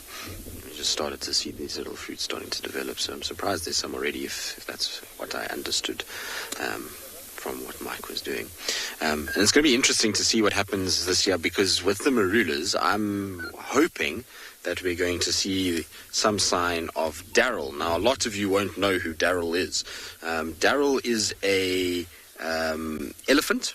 He is a big bull ellie that can be quite naughty when he wants to be, but he generally comes to Djuma during the marula season. So he moves in here when the marulas are fruiting, feeds here for a few weeks, and then goes off again. But he hasn't really, we didn't come last year, and we haven't found any sightings of him of late, which obviously is concerning, because, when the animal's pretty regular in their movements, you always wonder what's happened. But it could be due to the fact that we've had a few years of dry periods, not great production of marulas, that potentially, he's found another place to go that has a better food source and water availability, and that's why he didn't come this summer. So it'll be interesting to see, after good rains early on this year, and where we should get really big, juicy marulas, if he comes back into this section and we see him. It'll be good if we do. Like I say, as much as he's naughty, he's also magnificent. He's a beautiful bull elephant. He's big and got beautiful tusks and like I say, is one that likes to show off, and you often find him kind of patrolling around quarantine and showing off and strutting his stuff and walking up and intimidating those that are unsuspecting, whether it be young elephant or car. So I always enjoy having him around, and I'm hoping that he's going to make an appearance in February next year.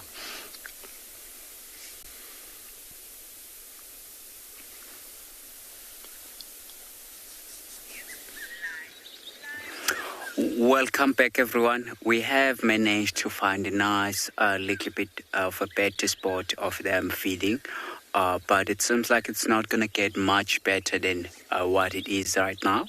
So we are going to spend some time.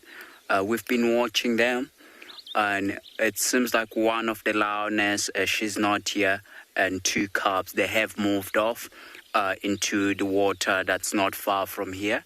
So she immediately stood up and followed them and called them. So probably they're going to come back shortly. So have a look. There are three younger cubs around the carcass. Yeah, they have caught the big malignala. You can just see those huge horns, sparrowed horns. And probably they've caught this nyala midday sometimes. So they're quite happy feeding along. At the moment, there's only two feeding, and one, it's lying just in front of the carcass. It's got very big belly. So now the other cub, she's back just behind mom.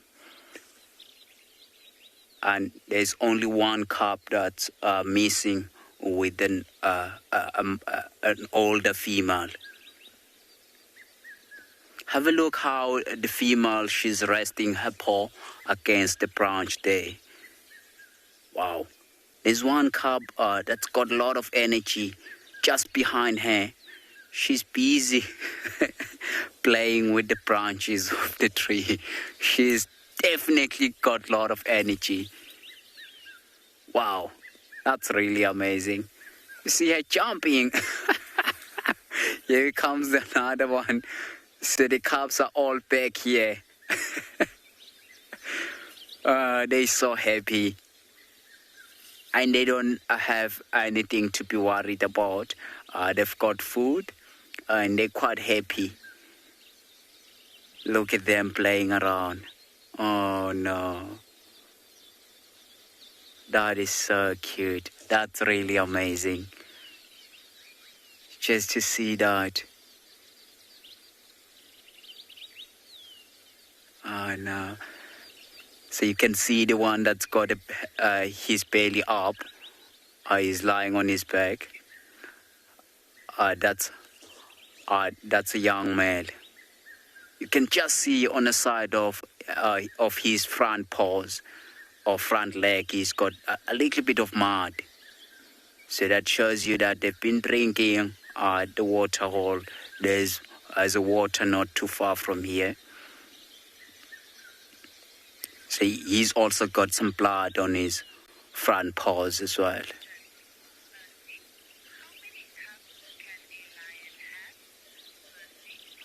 Messi, the lion could have, they can have about 4 to 5 cubs. Sometimes it does happen to 6, but not all of them does survive.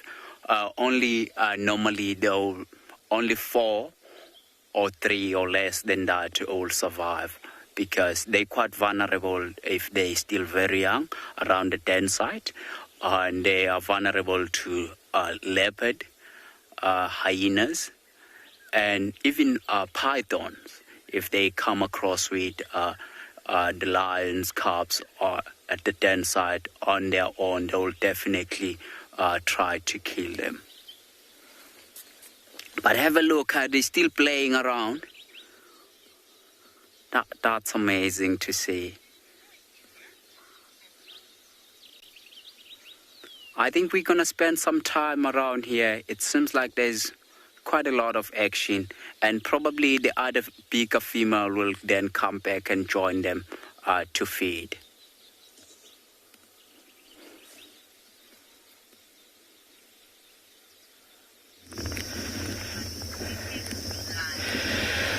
Welcome back to Tswalu. They are not leaf cutter bees that we are busy viewing now, but wasps. And very active wasps at this point in time. Just to correct myself earlier with the feeding, elephants don't eat 3 to 4 tons. It's 300 to 400 kilograms per day. So this specific species is a thread-waisted wasp. And they are very active. A lot of digging, a lot of fighting, a lot of shifting soil. Oh, got it. See, one's got a caterpillar there. Some are fighting each other, trying to steal the prize item away. And these are females which are going off to various trees in the vicinity, actively hunting caterpillars, stinging them, which paralyzes the individual. The individual is then held underneath the body and is flown to this site, where this female will then dig a chamber to leave that paralyzed item inside. She'll deposit an egg on top of it. She'll make her way out and she'll cover it up, even taking stones. That one's got a caterpillar. Or is it a stone? It's a caterpillar. Oh, big caterpillar.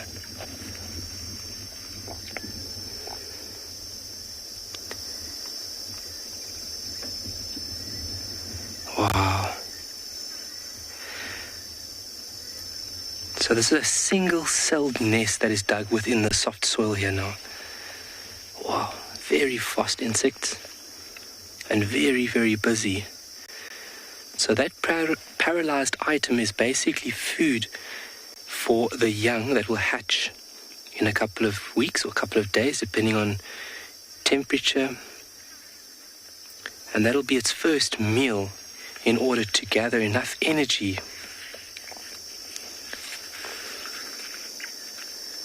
Wow.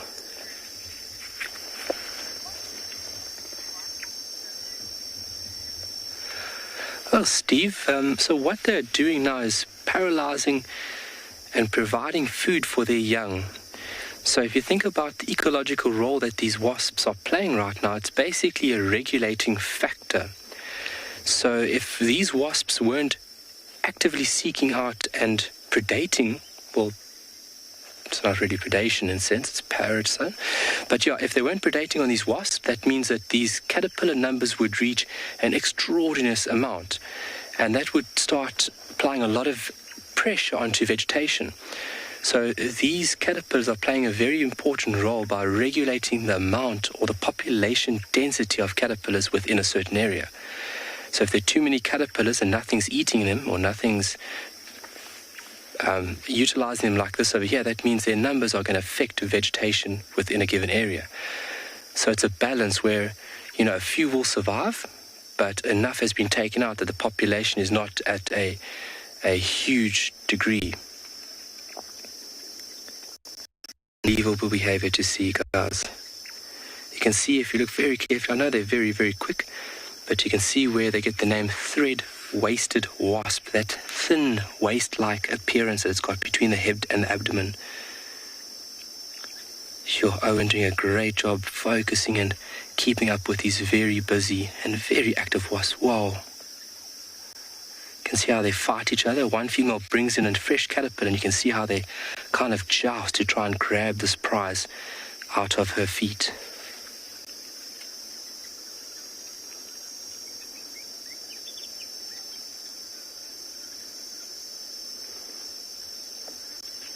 Very, very cool to see. And we can spend hours here just watching this behavior.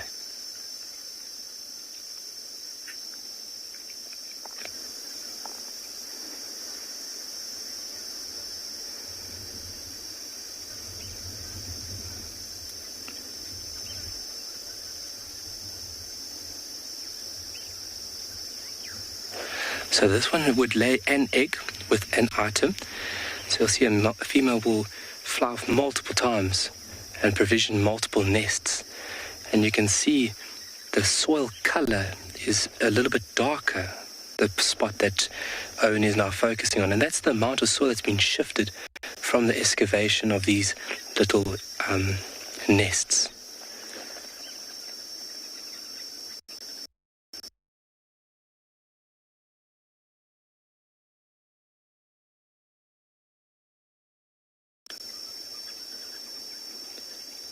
So we've been watching them for the past half an hour or so, and you'll find a female will be very meticulous. Once she's laid the egg, and obviously the paralyzed caterpillar within this chamber, she comes out and she finds a little stone. She'll first cover it up, and then she'll find a stone and actually block the entrance. And that is eliminating other females of going down there and stealing that prized item. Just go a little bit more to the right there, Owen. Zoom out a little bit more. I see there's one busy digging and got a big stone there by the white stone. Go up. Yeah, go a bit more to the right. There we go, watch there. Very busy there. And trying to keep up with these busybodies is a task in itself.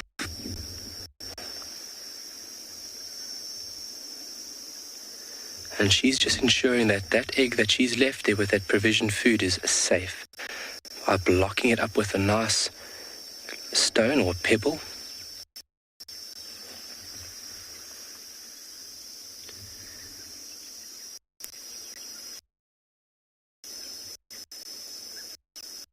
Nest.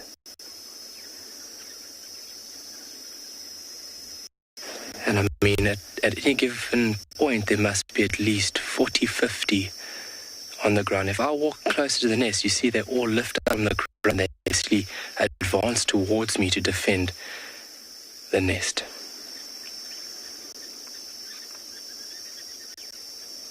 Wow.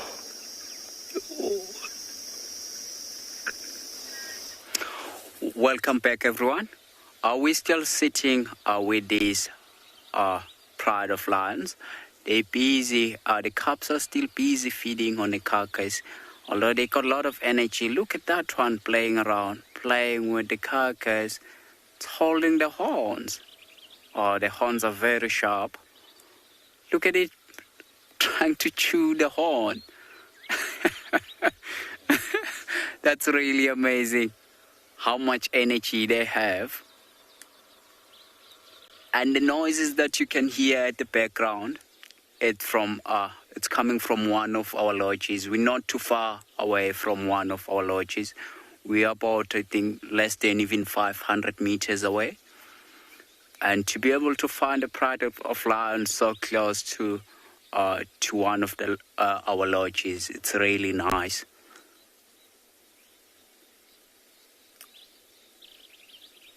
Oh, look at that cub, the female cub. That's a male cub. He's busy chewing on the ear of that nyala. He's got his back to us now. We can't really see it nicely, but it seems like there's not a lot of meat that left. You can just see the rib cage now. So it seems like by tonight they will be finished most of it. And since we've been with this pride, we haven't seen the younger lioness, the lioness that are lying down on the right-hand side of the cubs. We haven't seen her feeding, which means perhaps later on she's gonna get stuck there as well and try to feed. She did try to feed earlier on, and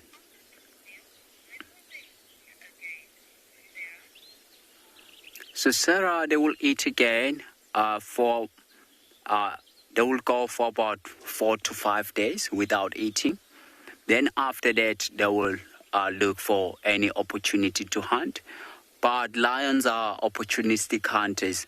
Even now, although it seems like they've got like bigger bellies, and if the opportunity presents itself, then they will leave whatever they are eating and hunt. And if they do make another fresh kill, they will leave this one and go and feed on the next kill. I have seen lions before killing of, I think it was 3 different nyalas in one day. So that shows you that they don't stop eating because they don't know when it's going to be the next meal for them.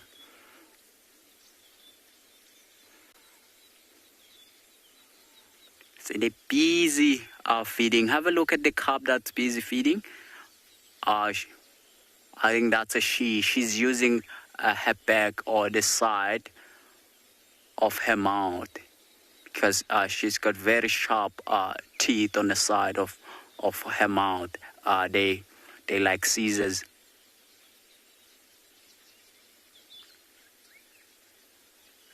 Wow.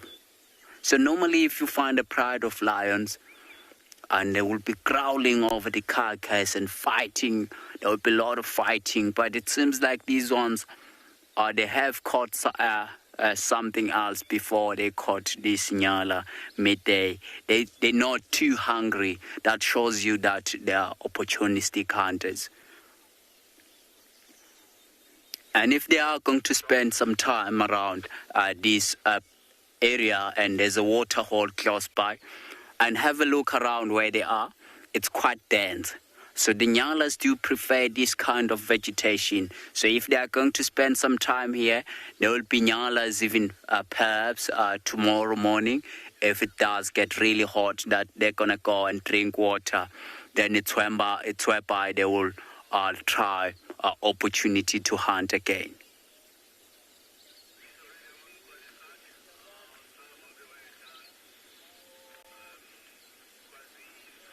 It's amazing how they're quite happy to share. They're quite happy to share what they're feeding on.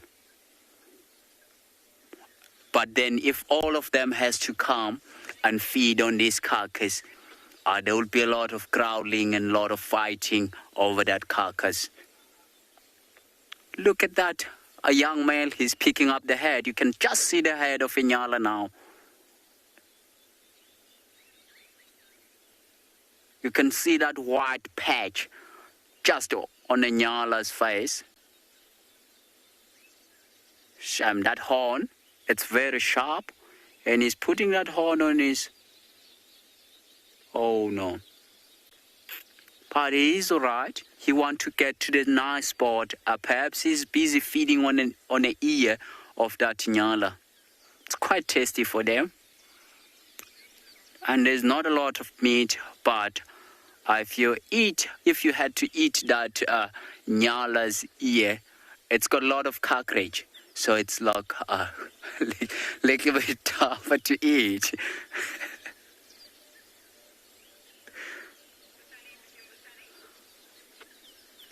But he's getting stuck in there.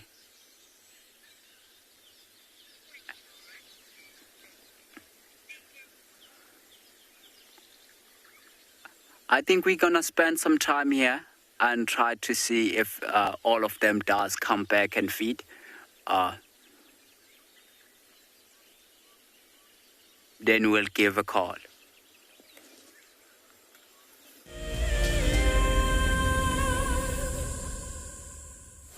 Well, as you can see, we've traded one spot's animal for another one. This one, I'm afraid, is not as pretty as the one that we were looking at a little bit earlier, which was Tingana. So this is a rhino tick. I was actually not looking for this tick at all. I picked this leaf because I was wanting to examine the kind of damage to the leaf itself. So if you see the back leaf there, you can see there's a whole bunch of holes in it. And I was trying to figure out what it is that's been eating this particular terminalia. These leaves are not tasty at all, and most mammals don't eat it, but obviously the tree itself has got to in some way be pollinated, and so it often has a very strong smelling flower which attracts moths and flies. And so I expect what's happened is one of the moth species has laid eggs on here, and these are the caterpillars kind of that are feeding off it. But the thing is about these is that they don't look like caterpillar bites. Generally when caterpillars feed off leaf structures, you see little half circles within the leaf, but this looks more like maybe something else that's fed off it, so I'll have a look. But anyway, that led us to our little tick who's taking it very easy. This is one of the most common species of tick that we get out here.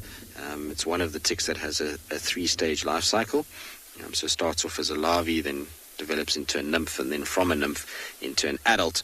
And it's only when it becomes an adult does it get its 8th set of legs and actually gets the mouth parts to really do some damage.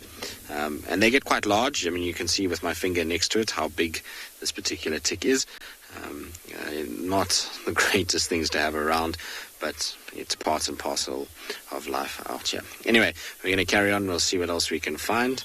Hopefully there'll be something else around the corner.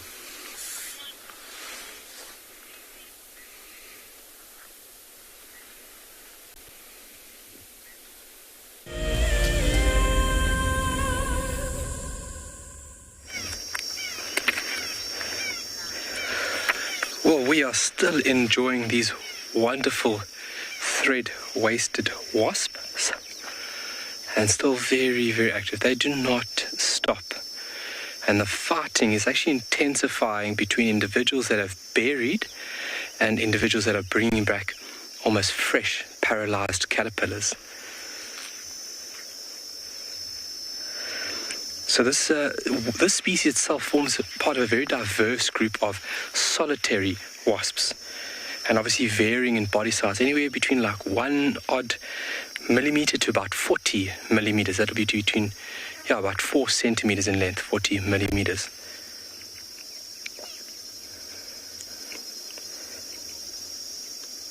And obviously this here being the main activity, burrows excavated in soft, loose sand, which is perfect for these individuals to create these little chambers where they'll store that provisioned food for that larva that will hatch in a couple of days.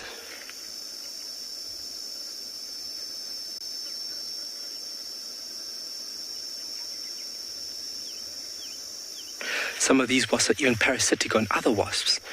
So you'll find that other wasps will actually seek out specific host species nests and actually parasitize that specific species instead of going off and doing its own job. It's very clever, same as the brute parasite bird, like the cuckoo. It's very clever in terms of you not having to expend so much energy but still getting the job done.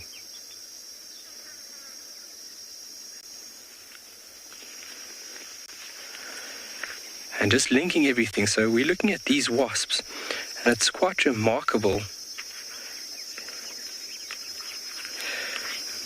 Rex, just a quick question there. Thanks for your question, Rex. Are they dangerous? No. They're not life-threatening or dangerous. It's going to give you a little bit of pain. And like wasps, they can sting multiple times, unlike a honeybee that will only be able to sting you once. The sting is quite nasty. I've been stung by a wasp, but it is a localized pain, and it's almost like a burning, solid burning sensation after the sting, and it can prevail for about an hour or two. So looking at these wasps, believe it or not, we were looking at ants. I think it was 2 days ago or a day ago. Remarkable. These wasps will fall into the same order. So this is a grouping where they share similar, which will be Hymenoptera. Let me go. So looking at their general body shape, they do somewhat share and possess certain body attributes or functions at that. But really remarkable to be sitting here and just watching and observing. And especially the height of the activity is remarkable.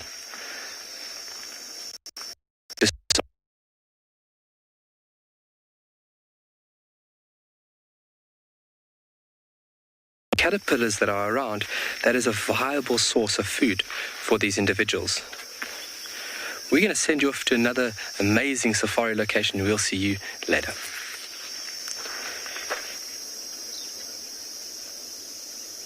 Well, so I am sitting with the Birmingham Pride still. It is nice and cold. It's starting to drizzle. And the young male has just woken up from a nap and started cleaning that same paw again. So this is the same paw that was injured, and what actually happened was he was attacked again by the Ross males, and we think that during that fight his paw got injured, and actually it sliced a piece of the pad of the bottom of his paw, and there was quite a chunk hanging off of it. So I think that's why he's spending more time grooming that particular paw. he is putting pressure on it now. A week ago, he wasn't at all. And now he's cleaning his mane. So I think when a lion grooms, that is my favorite thing to see, is them cleaning their own neck and mane. Just looks incredibly comical because they're so flexible. And you can actually see where his mane has been groomed. It almost sticks in that position like gel from his saliva.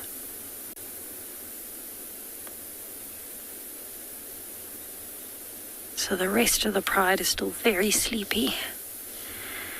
But that young male seems to be quite active this afternoon.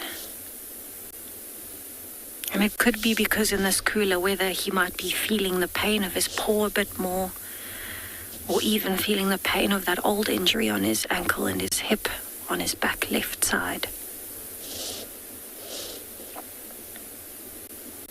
So that could be keeping him up a bit. Looks like he might yawn.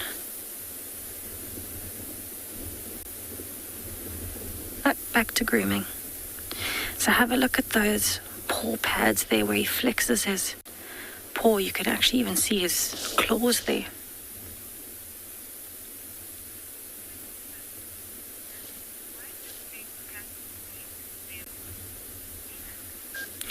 CNAC, big cats will lick their wounds to keep them clean, but also to keep pests off.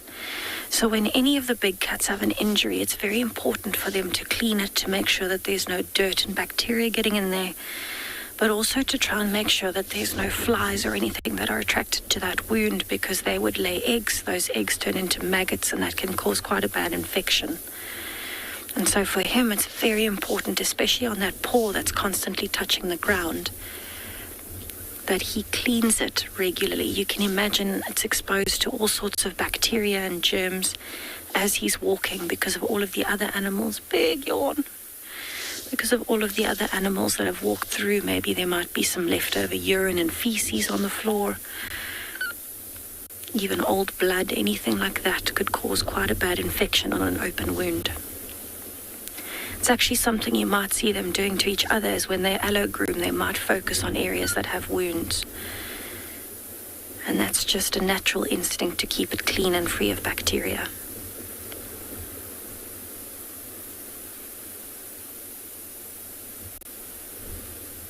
I think one of my favorite things about this particular male is that fluffy white beard he has on his chin. It stands out so nicely against that red of his mane.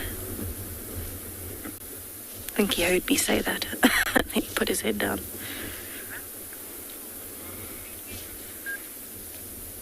So I'll be spending a bit more time with them now that it started drizzling, to see what they do. Maybe they'll move to find some more shelter just now.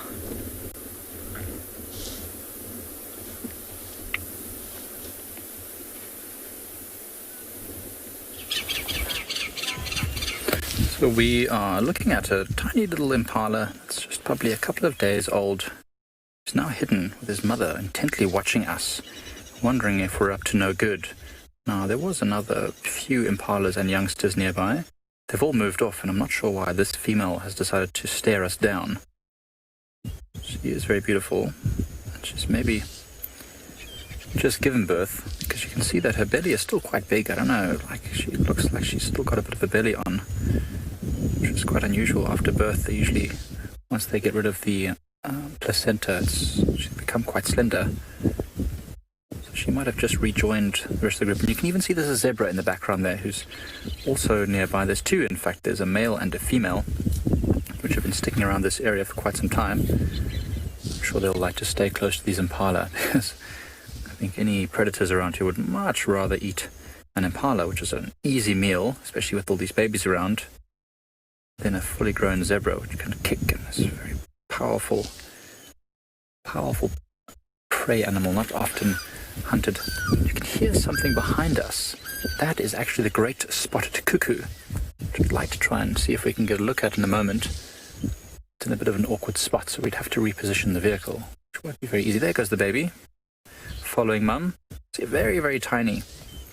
hasn't got any muscular build-up on its body yet. So you know that it must be a very, very, very young one. It takes a few days, and then they start to build a little bit of muscle in their body and become more steady on their feet. At first, they're just skin and bones, very fast, very agile little things, but don't have much stamina. The zebras, on the other hand, are very powerful, much larger than the impalas. So this is just two zebras. It's a male and a female, so it might be a young stallion who's only got his first female part of his harem. So it might be a few years until he has a full harem of 4 or 5 mares that will then stay with him forever. It's a good start. It's a good area. He's got water nearby with Ndlovu Dam.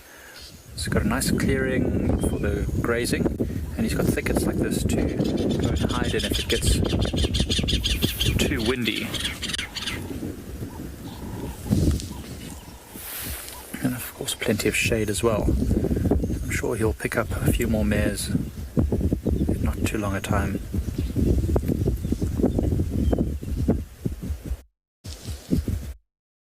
It is nice with the great spotted cuckoo calling every now and again. It's a bird we just don't see very often. I know last time we saw it, it was definitely some of the viewers' first time to see a great spotted cuckoo. I'm not sure, there might be a lot of new people watching today. We'll try and see if we can get a look at it in a moment. It might once again be a first for a lot of you as well, and it's for me the best view I've ever had of one.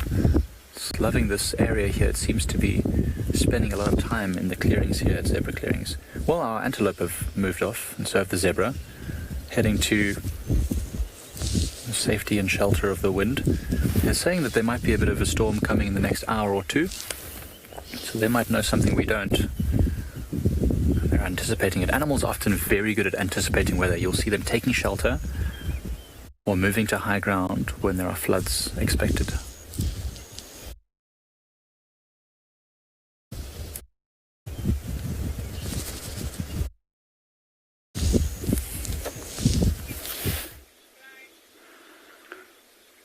Welcome back, everyone. We're at and beyond Pinda. We're still sitting with these pride of lions, and there's only one young male cub that's busy playing. Have a look. He's busy playing with the carcass around. He's got his head in between the horns.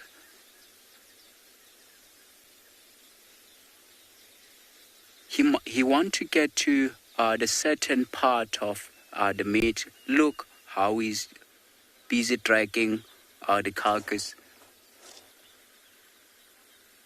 and he's holding just on the back there of the neck of the Tinyala,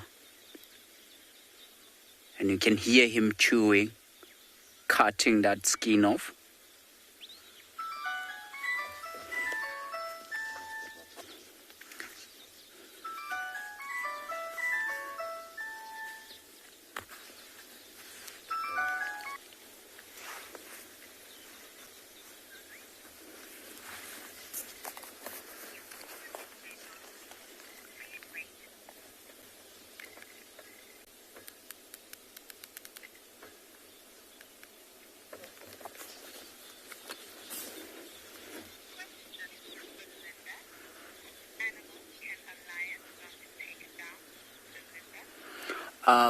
Belinda, the lion, they don't really go for elephants. So elephants are a little bit bigger for lions. In this area, we also hear, more especially in Pinda, in the areas like Kingala, they have seen the lion pride taking down the buffalo. So the lions here, they don't really go for buffaloes, because they can manage to kill nyales. Because if they do go for buffalo, they will sometimes injure themselves, which it's gonna put them in danger. Because if the two lionesses get hurt, and the chances of them able to hunt and be successful are very slim. But Yes, I think here in Pinda, the only animal that a lion can't really take down, it's a elephant. They don't really go for elephants, but because we have seen them before taking down the baby rhinos, as I mentioned yesterday, if you're with us, and it seems like they're going to spend some time around here. They just moved away from the carcass. Perhaps later on, they're going to come back onto the carcass as well. I just can see the other old female at the back. So I think we're not going to move anywhere. We're going to sit tight where we are.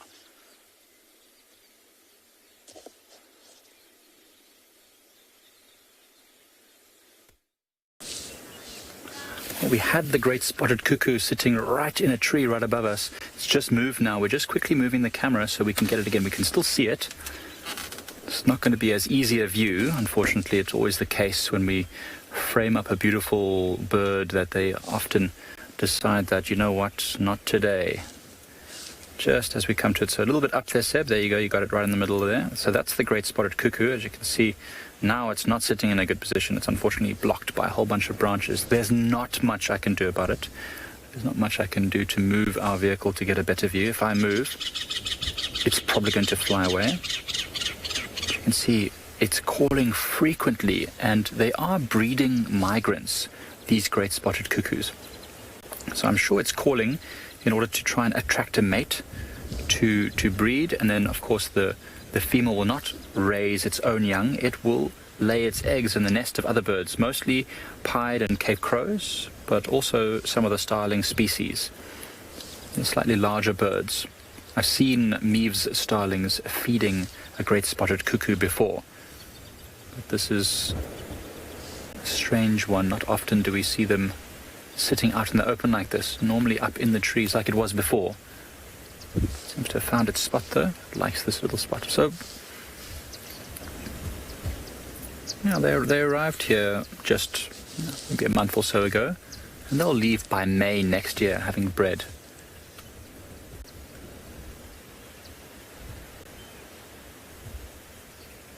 There's only one other bird that you might confuse it for, another cuckoo that is, and that's the thick-billed cuckoo, but that's an even more difficult one to find, to be honest.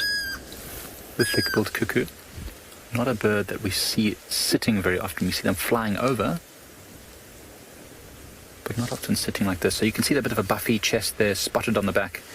I'm wondering, are you able to keep on that bird there whilst I just reverse us to try and see if we can get a slightly better view of it, since it seems to be sticking around. Just give me 10 or 15 seconds.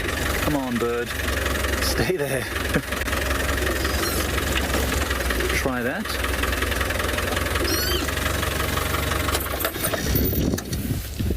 That's a slightly better view. Still not great, but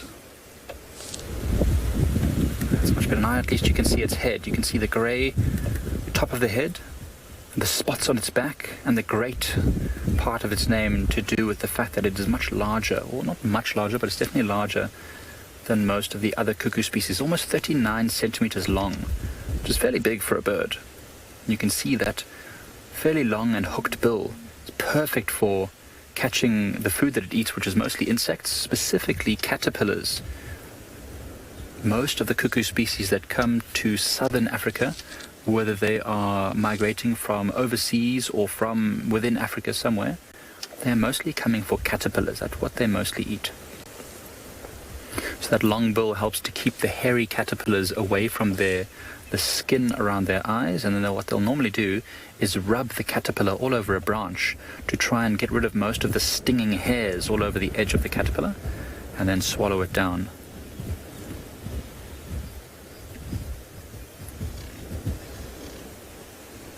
It's times like these when I wish I had my camera with me, because it's actually amazing to get a photo of this. I hope that this is a new bird for some of you. It is a very special one to see. It's very windy. It's actually puffed its body out quite a lot, and it has a bit of a crest there. So when they puff up their feathers like that, they're trying to trap air against their skin in order to stay warm.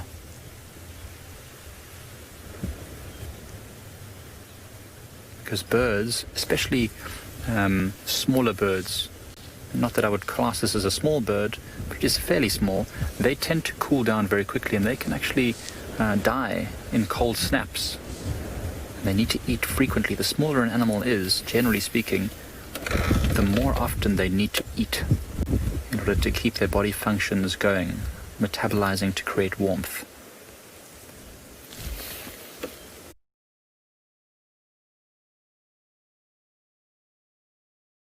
Mostly only found in savanna as well. They like open savanna, which is why this area is perfect, because if you zoom out, you can see that it's very open here. Actually quite perfect habitat for this bird.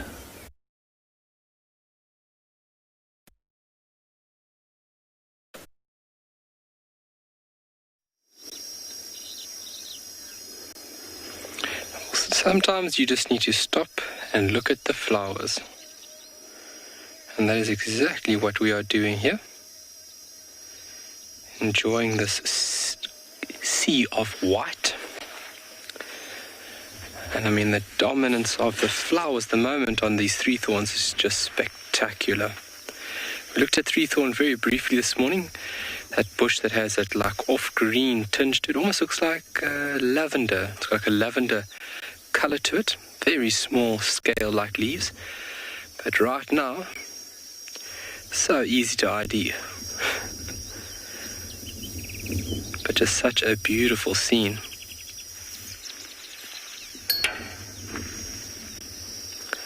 A lot of flies, a lot of bees, a lot of butterflies, in and out.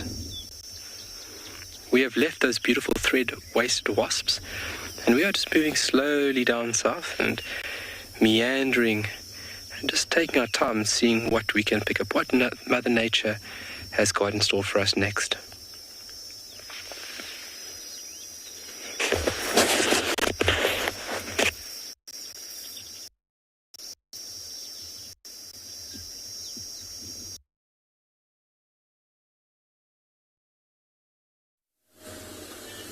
Well, as you can see, we have another leopard bumbling about in front of us. So Shadulu is in front of us, which must be the female track we had with the male track this morning.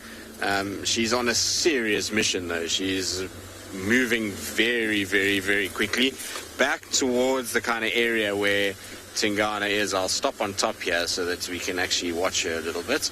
I don't know why she's walking so fast, but I mean, if you were to try and track her today, you would have a serious problem, because she's striding away. She's not exactly moving slowly, as you can see, and she's been walking past animals. I saw her walk past a little steenbok and a duiker, so I don't know if she's got somewhere that she wants to be, or there's a reason for her strolling as fast as she is, but either way, she's clearly on a very, very, very big mission to get somewhere. Now we're going to leapfrog with another vehicle that's going to be going into frame now. We'll catch up with her shortly, but nice to have her around as well. It's nice when we've got multiple cats in the area, and I wonder if she'll head towards where Tingana is, or if he'll pick her up with the way that the wind is blowing and kind of the direction it's blowing towards where he is. So hypothetically, just to give you an idea, is the layout of these roads. This road is going up at this kind of direction. Where Tingana is lying is over here. So eventually it gets a little bit closer, and then if she stays on this road, it straightens out and turns away from him. So it'll be interesting to see whether she goes up more north. If she does, then she should pick him up quite easy. If she heads straight west, she's obviously going to cross over, or if she goes south, again, she's going to move away from him. But it'll be interested to kind of pick up where he's going. And as I was saying earlier, patience is all you need when it comes to this weather, because cats will be active in this weather. You've got a kind of big wind blowing. It's cool. It's the perfect conditions for things to happen. It's why we try and show patience at animals. Like I say, not everyone always understands it, but it's the way that things should work. But you can see it's disappeared behind the bush now, so try and catch up with her again.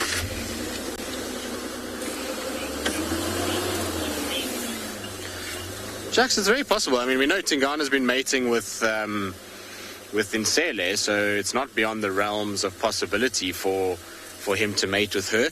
if he picks up and she's in estrus. The problem is that she's going to go to the toilet now. Delightful. She's in an area where mating is going to attract the attention of Mulawati, Hukamuri, potentially even tortoise pan, and so it's a lot of kind of other males that will hear that mating and might come into the area to kind of see what's going on. So it's not quite the same as where he's mating with Insele and there's no other males around. With her, it attracts a lot of attention from rivals, and so I don't know if he would continue mating with her too far into the western sector, but she's turned the opposite direction now, so she obviously caught something on the breeze, so we'll follow her as she disappears behind that thicket.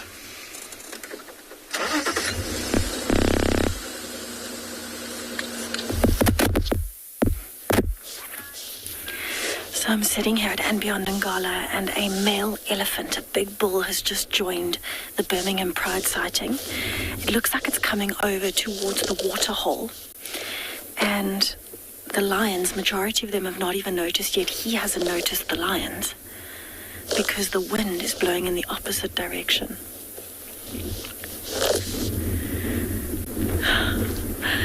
So he's actually walking past towards the waterhole.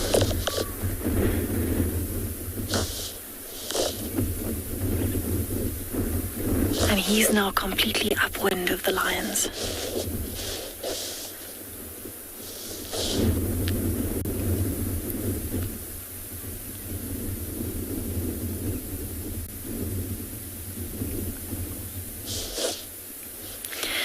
So what I'm thinking is he hasn't noticed yet, but a few of the lions are starting to wake up, and what might happen, they've just heard all the splashing.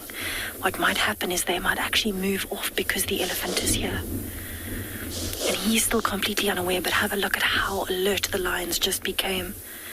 All of them looking around, trying to figure out where that noise is coming from. So he's actually not far from them at all. Maybe 70 meters, if that. You can see how they're all watching him, just making sure that he's not actually coming any closer.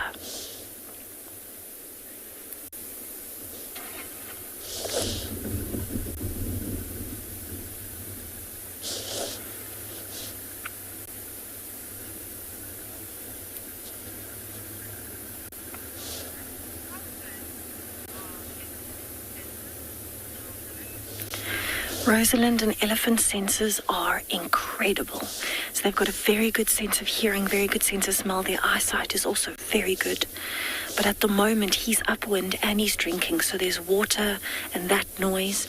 But there's also the wind that's blowing his scent towards the lions, so he can't actually smell them right now. I think, though, that if he was to come back this way and turn, he would definitely see them, especially the white ones, because they stand out so much.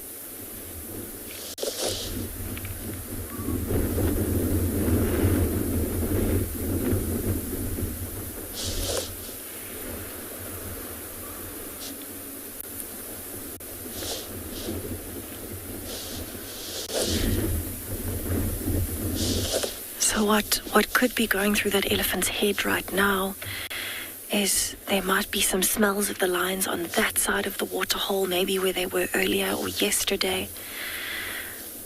And so he might be thinking about that, but because he's so disadvantaged in the kind of sense that the wind is so strong today, he's only smelling that and kind of looking into the area around him and not seeing any lions.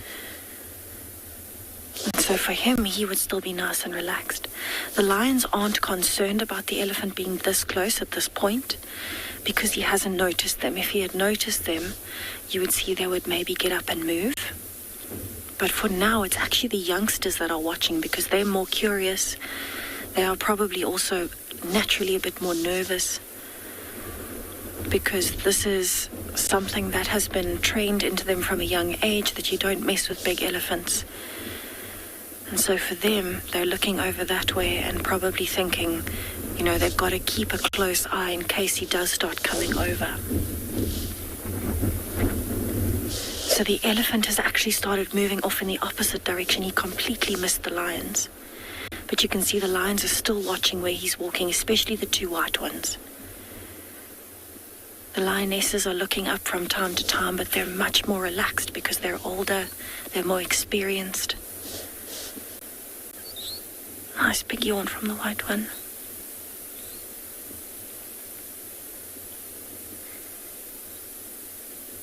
And the concern is fading. The young female just flopped back down. She's not concerned anymore. And now the male is starting to groom himself.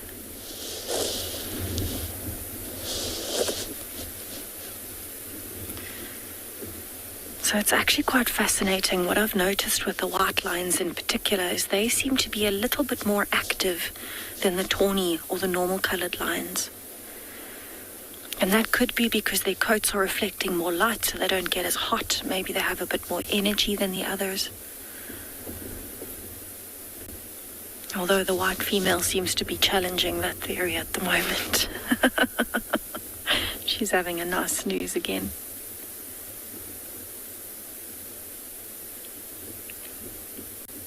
But you can see what I was talking about here with once they've woken up and relaxed, they start grooming like that white male is grooming, especially around the paws. It's a very common trend in lions, and it's something that we look for when you're sitting with a pride of lions like this. It's important to know your markers for when they might start walking and moving. So that's what we look for: grooming of the paws, grooming of the face, and yawning. And I'm seeing quite a bit of that from a few of these. So I'm actually going to sit here and hope that they start moving. They might need to go over to some water to help with that digestion.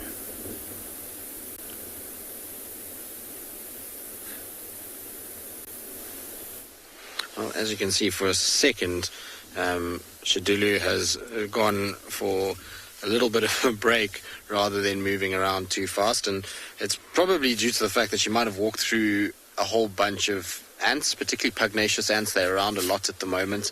Because she was striding and all of a sudden stopped and just started licking around her paw areas and her tummy. And so I wonder if maybe these ants got onto her and was just a little uncomfortable. So she decided quickly to sort all of that out.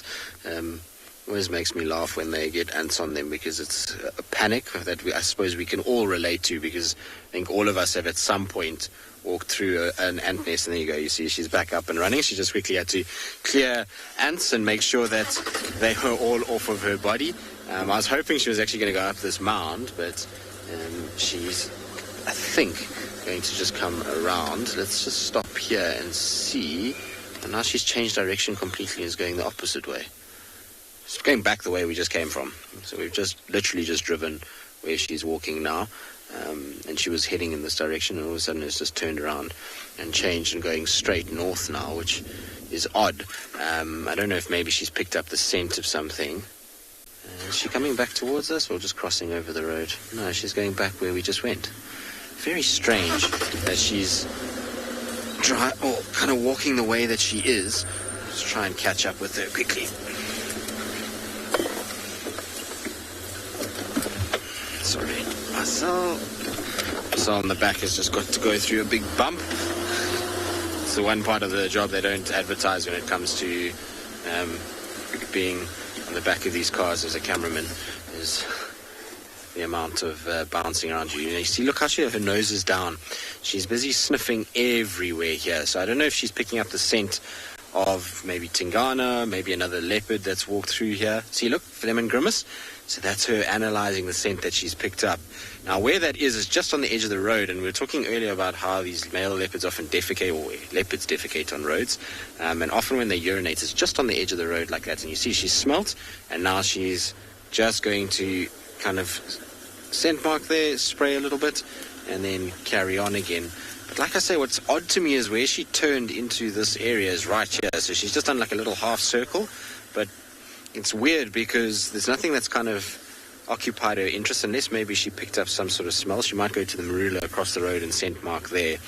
I think that she's coming into an estrus cycle and is trying to show as many leopards as possible that she's going to be ready for mating. I'm pretty sure she's lost cubs. The stomach is sucked way in now. There's no sign of suckle marks. There's no milk production there. And the amount of scent marking that we're seeing is indicative of a cat trying to attract a little bit of attention to her, to herself. She's now just going straight off inside here. I'm going to try and catch up with her by reversing back.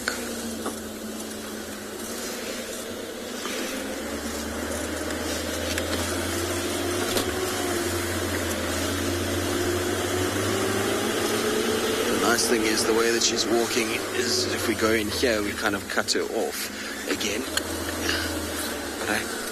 Good news is that she also is heading towards Tingana, so I'm really intrigued to see what happens in that interaction and that kind of meeting up, because I've not seen Shidulu and Tingana together, so I don't really know how either of them will sort of fare, but I expect it to be pretty normal, is that it's a male leopard and a female leopard, and the female leopard, if she's in any way in signs of estrus, will chuff and approach, and potentially mating can begin, but or they're just going to look at each other and she might trot off and he watches her and follows her, or just leaves her alone completely.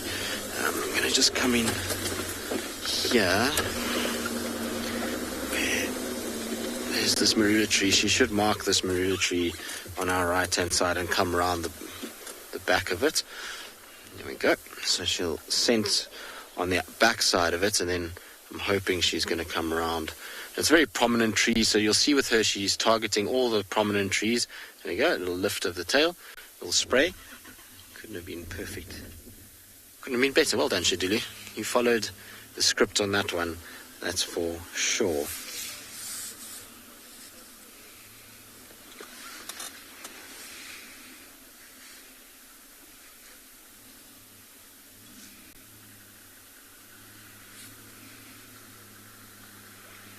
There she goes. She's just kind of striding off at the moment. Alright, well, we're going to keep following her. Hopefully she's going to keep heading in the direction she is, because we're on a crash course straight towards Tingana now.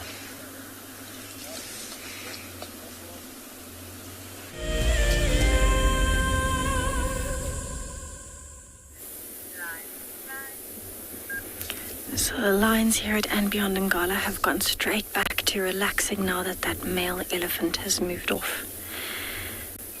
And I thought it would be nice to just have a listen to the sound of the wind through the grass, as well as some of the birds calling in the background, like the magpie shrikes.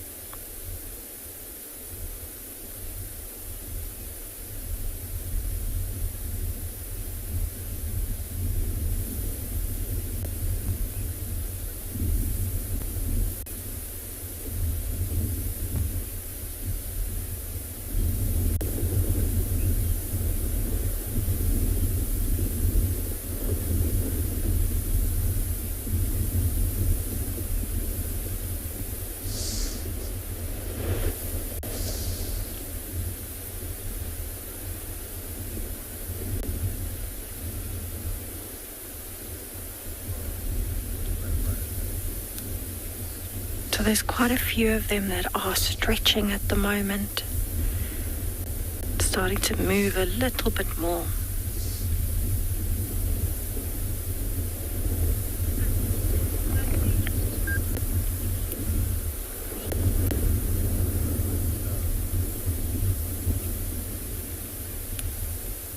So they're definitely starting to wake up a little bit more, especially that white female.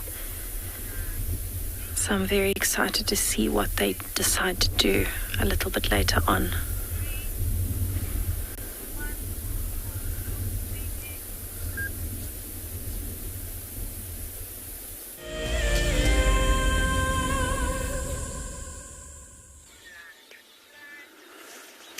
Welcome back, everyone. We're still sitting with this lion pride, and now the younger female. She's now feeding on a carcass. Have a look how she's holding the piece, and she's quite growling, and it's because that little male calf, he went to feed exactly where she was feeding, And she's very unhappy with that.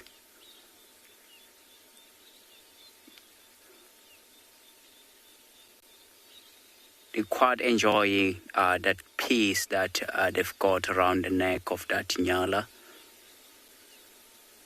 And she's trying her best to get as much meat as she can. But it doesn't seem like there's a lot of meat now. It's only around the neck.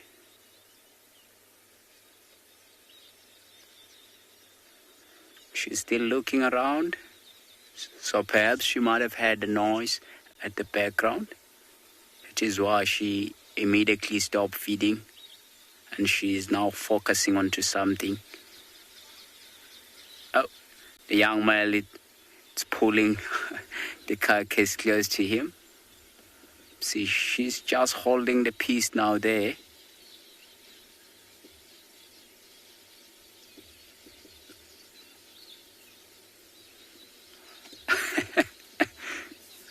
The cow pulling the carcass. And she's now feeding on the skin. Look at her using that side of her mouth.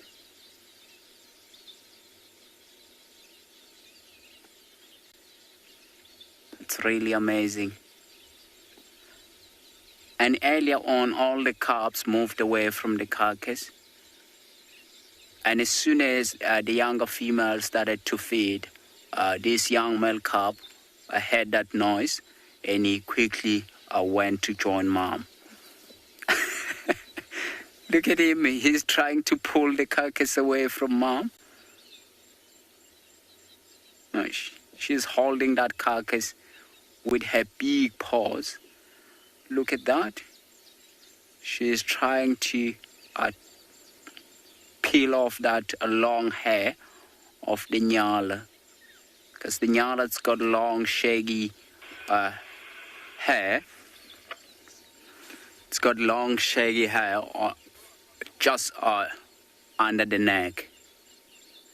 So that is why if you could see like really up close, you'd see those long hair of the nyala. And have a look at a male calf that's busy feeding now. Just on his back, the back of the neck, he's got like a black line. So he's starting to grow that mohawk. So the part of the mane, it's gonna start growing exactly there in that black line. So it does look like he's got very good genes, darker genes. Look at him, he's busy licking the face of Inyala. That's really yummy for them.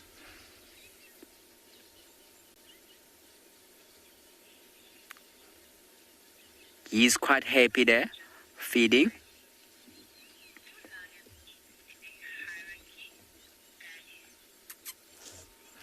Yes, the lions that do eat, and they're quite tough. When it comes to eating, there's a lot of fighting around the carcass, and it seems like. But because the others are quite full now, that is why they're lying away from the carcass, and probably these ones as well. As soon as they finish the carcass, they're gonna do the same. And you can just see the others on the background lying flat.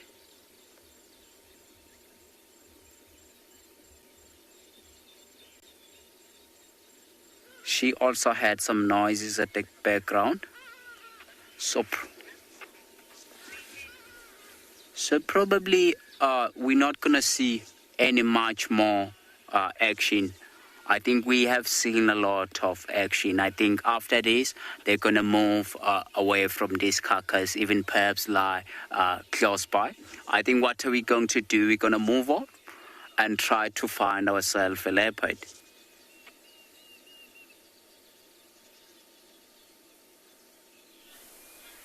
Well, while they move away from a carcass, it almost looks like Shadulu has found something interesting that she wants to potentially hunt. She was walking as you've been seeing, quite quickly, and then all of a sudden she just dropped and is kind of staring straight forward. I can't see what it is. Unfortunately, it's a very thick little kind of patch that she's in at the moment, and so I suspect maybe it's a scrub hare, because I don't see any impalas or anything like that. It could also be a duiker. Lots of those inside this particular area that we're in, but you can see that kind of wall of vegetation that's in front of us and her. It really makes it difficult to see whatever it is, but it can't be far because of her reaction. Her reaction was just to kind of stop immediately in her tracks and watch, so I expect it to be closer rather than further. And so we'll just have to be patient and see what it is, but there's definitely something that's piqued her interest in terms of a sort of stalk factor. It's not, I doubt it's another leopard or anything like that. I expect it to be probably something along the lines of a scrub hare or duiker that's in this block. Also quite a few steenbok around here too that she could be potentially watching. I find with the leopards in this area very, very, very, very, very few hunt steenbok, and very few successes. I think in all the time I've been here, see her body language, see how she's just gone straight upright. Look how she's twitching. Because all of a sudden there was a big gust of wind that came in, and I don't know if she maybe picked up a smell or something like that, but certainly alerted her. But yeah, in the 12 years that I've been here, I think I've only seen maybe 3 or 4 leopards on a steenbok kill. It's not a common thing to see at all. We see it a lot more with cheetah, just because a steenbok is that much kind of faster than most of the other animals that we find. These leopards don't target them, but whatever it is, she's given up now, because you can see she's kind of walking with that tail quite high. So if there was something that she was stalking very close by, she would have dropped that tail, and she wouldn't be flicking the tail the way that she is now, because that would attract far too much attention to her. She is magnificent as well. We've been spoilt lately with Shitulu. She really has given us a lot. We've been seeing so many more kind of sightings of her. It's been an absolute pleasure to kind of see her coming into the area a lot more. So glad that it's the case. Hopefully at some point she's going to start to bring her, or have cubs on Djuma itself and not on the main road, because maybe she's learned from her past experience that hyenas patrol those areas heavily, and it's best rather not to have a den site right off a road because of that reason. I wonder if she's going to go up on this little mound. Nope, don't think so. What's wrong, girl? She's got these itches all the time at the moment. Because I wonder if it's not ants that she's picking up, or maybe the odd tick or something. But she stops and scratches quite regularly so far this afternoon.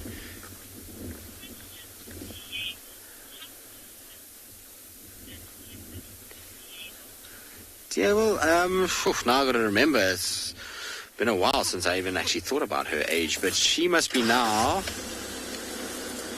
got to actually remember that time marches on and that they don't say the same age. When she first arrived, she would have been, I think she's about 6 now, if I'm not mistaken.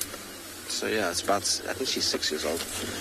Might be mistaken. Like I say, often what happens with these cats is you see them, you know their age, and then you forget that time is actually moving, and that they're getting slowly older as they go. But I think she's 6 now. She actually had her cubs quite late comparative to a lot of other female leopards. Her first litter that she had was only when she was kind of almost 4 years old. Or in fact, actually it was just after she was 4. Whereas, Karula, when she had Tundi and Shadow, that was at 2.5 years. Now, there's a mound that's coming up here. I've seen her on this mound a few times, and she scent marks pretty close to it. So let's see if she goes and is a creature of habit and goes to it again. It'll be interesting to see. She's going to the terminalia now. That's before the mound, but let's see if she comes here. She's kind of marked on this particular tree that's on the mound, so we'll stop right here. Look. She's marking again exactly the same place. Girl, you're a creature of habit. So we talk about how we kind of find these animals sometimes, and this is how you get really good at it, is the more time you spend in an area and the more you follow an animal, the more it develops a pattern. And that pattern then starts to make your life a lot easier, because when you're tracking them, these are certain places that they like to move. And so if you follow them over those courses, you can often get them exactly where they've walked, or find a track, or even find them in those areas. Although today would be a nightmare to be tracking her. She is walking way too fast. You wouldn't be able to keep up with this on foot. That was very cool. It's always nice when they do what you're hoping they will do. Good news though is also she's closing the distance pretty quickly towards Tingana now. I'd say that as the crow flies, we're probably about 800 meters to a kilometer from where he is. But the speed at which she's walking, she'll cover that within the next half an hour if she keeps going in the direction she's heading. So it's going to be an interesting afternoon, that's for sure.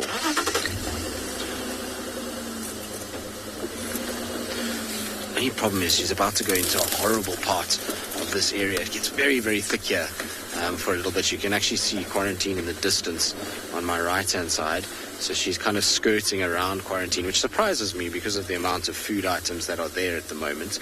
I would have expected her to take a different line, which would have been right up against that open clearing, but she's decided to come through this dense, thick area, and like I say, it gets very unfriendly for a little bit here before it then opens up again and becomes fairly easy.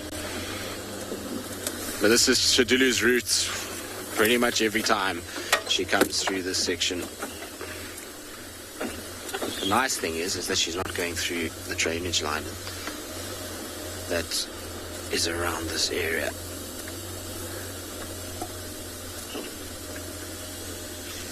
Just trying to see where she's gone.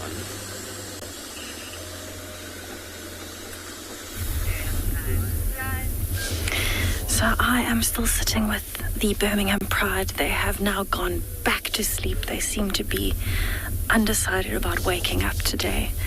And it's actually interesting hearing Tristan speaking about that leopard going into estrus. There's actually a lioness that we think is going into estrus as well from this pride. And she's currently off with the 2 Ross males. They are very protective of her. And she's also been urinating a lot and scent marking by rubbing her back feet through it. So we're thinking that she's also coming into estrus at the moment. So it's actually quite an exciting time for the Birmingham Pride, although I think they might have missed the memo today. They're very sleepy. We've got the one lioness that's quite heavily pregnant, one that has mated, and one now coming into estrus. So this pride will be growing very soon, hopefully. But for now, they all look like they're really enjoying the cold day. So it's actually quite strange for us to be sitting here in summer with blankets and jackets and still feeling cold. So we're definitely having a bit of an interesting weather day here today, but the lions are really enjoying it.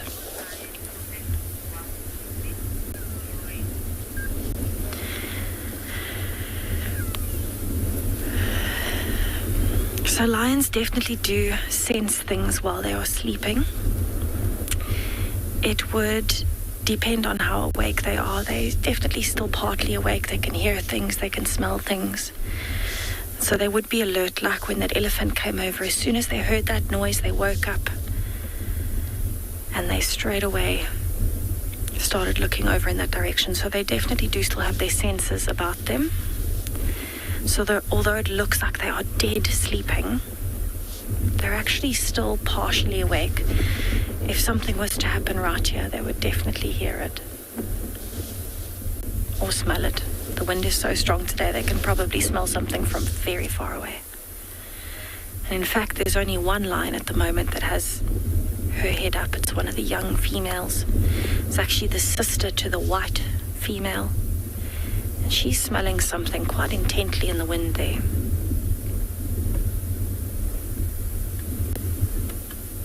So being younger, she possibly also has a bit more energy, so she might be a little bit tired of sleeping, taking a break from sleeping, since that's the bulk of her day.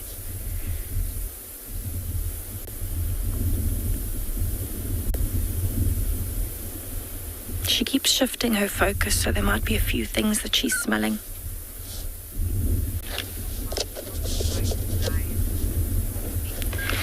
Courtney, the 2 white lions have different moms. So the mum of the young female is actually the oldest lioness in this pride. She's called the white dot female. She's almost 12 years old. She's one of the bigger lionesses. She's actually lying quite close to me at the moment, facing me. The mum of the older white male is actually the female that is now with the Ross males, the younger female. And it's actually the white dot female's daughter from 3.5, 4 years ago. So this was quite interesting to see. No, from 6 years ago, not 4 years ago, sorry. She's currently off with the Ross males.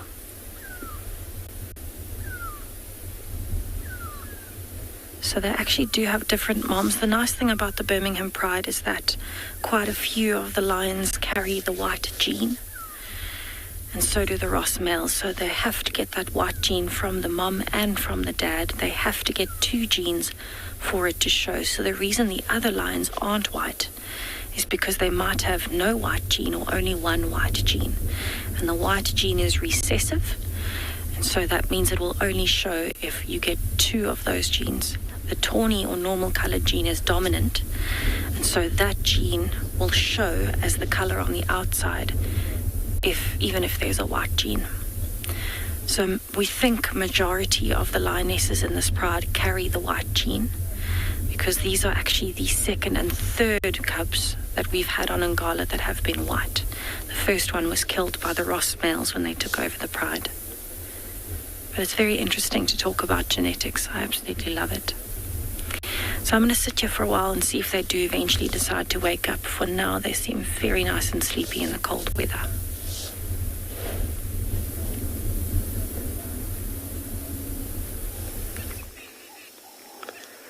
Well, I couldn't agree more. It's very interesting talking about genetics, and especially when it comes to variations in the gene code. We had a little view of a young leopard tortoise that's just made its way off into that thick vegetation there, scampering away from us. What we're doing down in this area is we're just driving very slowly. We're looking for any signs of African wildcat. Myself and Owen got a very brief sighting of one in this area. So for the next few days, I think we're going to work this area nice and slowly. And if we get a chance of seeing that animal, we're going to try and befriend it. Obviously just keeping caution and obviously respect in high degree. You know, you can somewhat build a relationship with these animals, and over a little time they can actually become quite relaxed with you. And that's what we're doing in this area, and hopefully we can come right on a little African wildcat. That'll just be top prize. But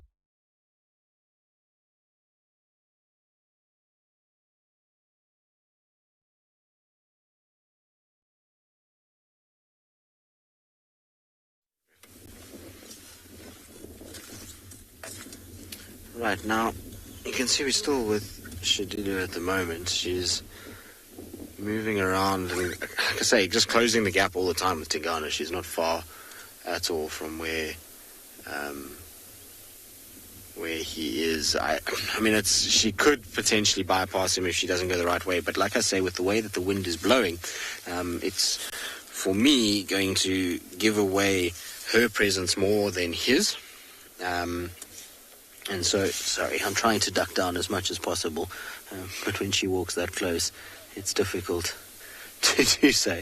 But yeah, the way the wind's blowing would be from her to him. And so I expect that he would pick her up more than she would, except that if she walks a certain route, she's going to smell exactly where he crossed the road. And that means that she'll then be able to obviously follow that scent and track him down. The interesting part is that I'm pretty sure it's her tracks that come from where we found him anyway. And so I expect that she has already bumped him at some point. All right, well, she's crossing behind us now, so we're going to just turn around and see if we can catch up with her. I mean, I'm sure we can catch up with her. I don't think we need to see if we will, given that she's walking straight down a road. All right, while we do that, I'm hoping that Tingana will start to move in our direction too.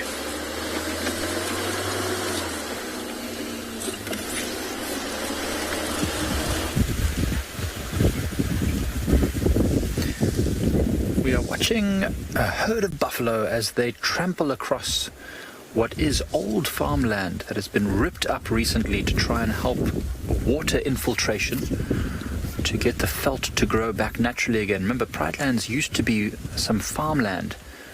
So what you're seeing here is old farmland that's been ripped up in order to try and improve the quality of the water infiltration. You can see the buffaloes are all moving. They love this soil. They were playing on it, dancing on it. There's even a couple of bulls still fighting in front of us there. There's a lot of excitement, and I've never seen buffaloes acting like this.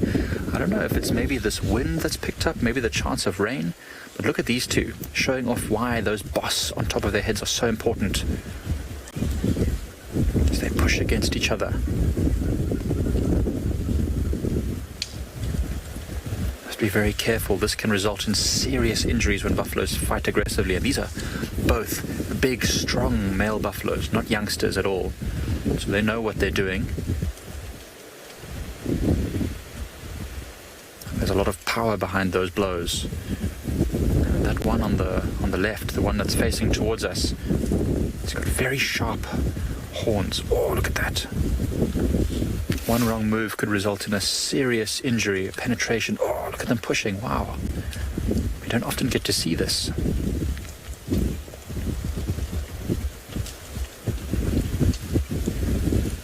Sometimes they run at each other from 5 or 6 meters away, and the impact must be incredible. And that bone structure on top of their head, the boss, is a honeycomb shape to try and make it stronger but also lighter, and covered in a keratin sheath to make it a little bit more resilient. There's a cow as well just following behind that bull. So those two bulls that we're fighting are almost certainly some of the dominant bulls in this herd. They might even have been fighting over dominance, but it didn't seem like a very serious fight. There's a couple more behind them who are actually fighting also quite aggressively, a bit further away in the distance, just to the left there, Seb. As these buffaloes are moving, there's two more at the back that are just having a sparring session. A very dangerous position, side by side.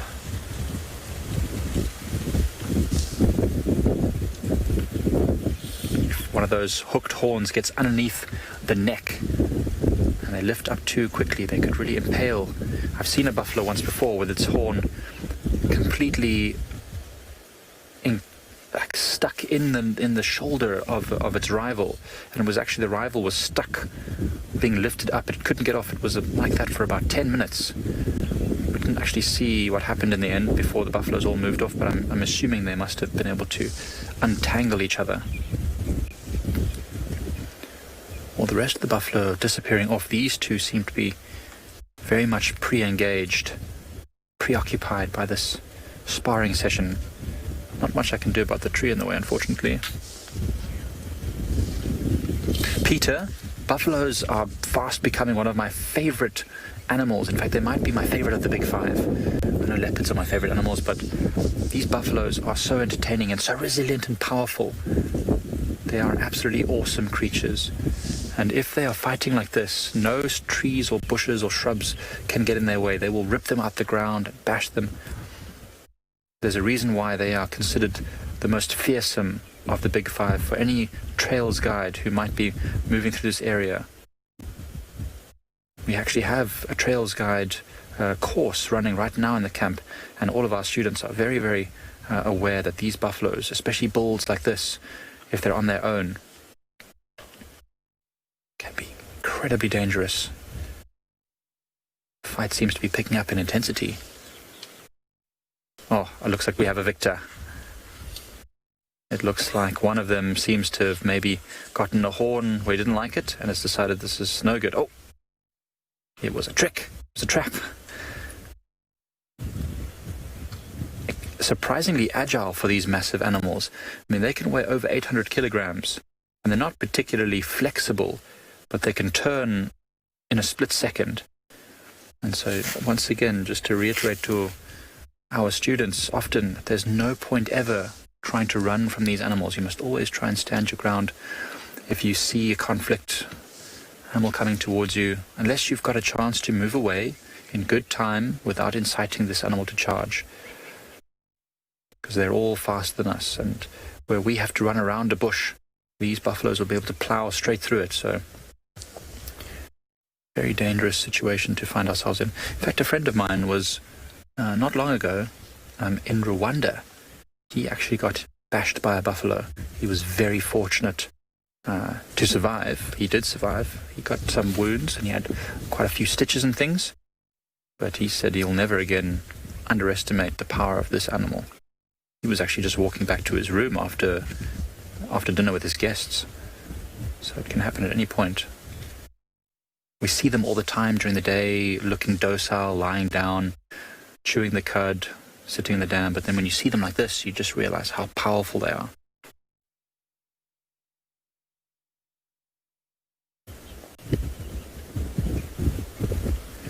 He said the only thing that saved him from being crushed by the buffalo was by hooking he's a very strong guy, very big, muscular guy. He managed to hook one of his feet in the boss.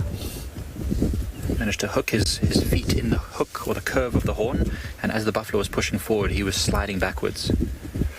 Buffaloes, I think it was Vicky that asked the question, buffaloes don't have a mating season as such. There might be a peak of births around this time now. We've seen a few calves here and there, but they'll breed and mate throughout the year. No specific season, not like impalas, which are lambing right now, zebras and wildebeest, which are also giving birth around about now mostly. Buffaloes, it'll be at any point in the year. There might be calves that get born. Wow, look at them really going for it. So this might be more of a dominance fight. It still doesn't look as aggressive as I've seen buffaloes fighting before. It certainly has the potential to develop.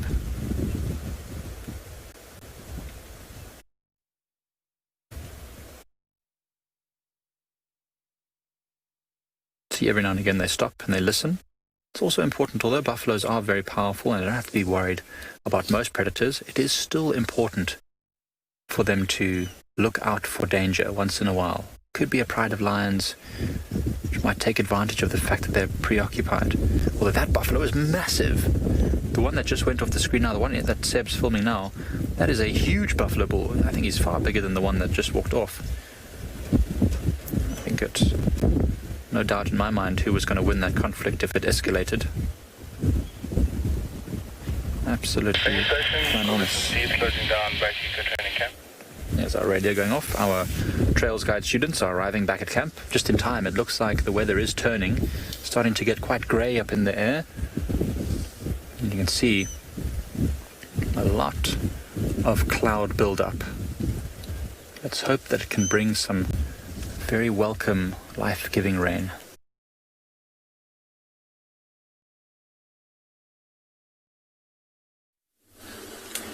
Well, Shadulu was posing perfectly, but as the way things go with these cats is she's now moved and is back on walking. She was on this beautiful mound for a second or two, but that did not last very long at all. And now she's kind of moving around back on her very fast walk. As you can see, she's kind of going to round the bend. Now from here, she's going to have two options. She's going to either be able to take a road that runs more kind of north-west or a road that runs straight west. If she takes the road that runs straight west, that goes a little bit south of where Tingana is sitting, but it's where he came from. If she goes northwest from here and she cuts ahead above him, then it's going to be a bit tricky, and we're going to find that you're not going to see too well. They probably will miss each other, but you see she's now just sniffing. I wonder what she's picked up. Where we are here is a little bit of an overlap between her and Kalamba. The two of them both walk in this section, but it's more Shadulu this side than Kalamba. All right, let's catch up with her. She's going to disappear around the bend now.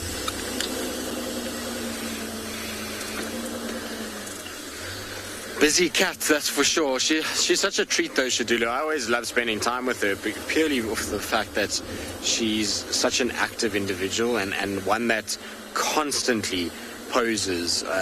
She's either on a tree or a mound or something. You know, she always gives you something in terms of beauty, and particularly photographers really enjoy her because of her way, and the fact that she always finds a way to pose. Now I'm going to go right round her.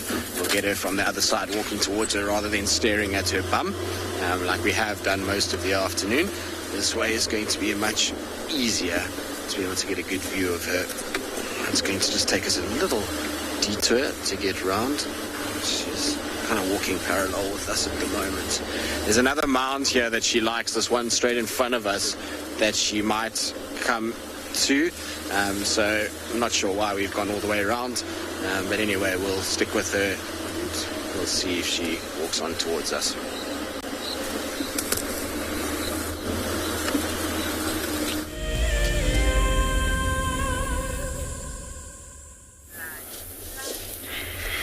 So I am with the young male of the Birmingham Pride. He's just over 2 years old, this one. And he has come to the water hole to drink. And I think the rest of the Pride might follow. So we're actually going to sit here and just watch him drinking peacefully from this water hole for a bit. Wonderful to see him drinking and starting to cool that body down.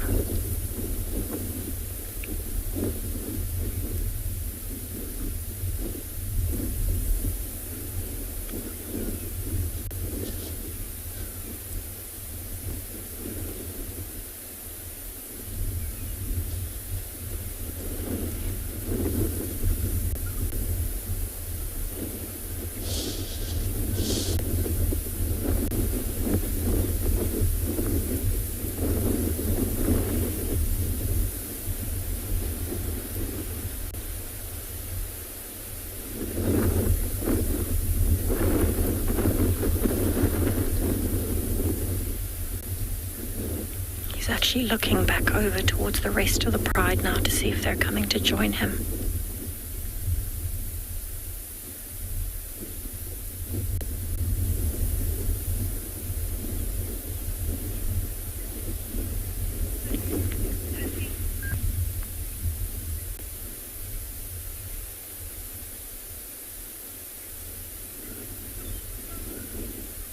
So he's actually making his way back towards the rest of them, but I don't know if he'll go all the way back. He might actually lie down somewhere here and wait for them to come to him.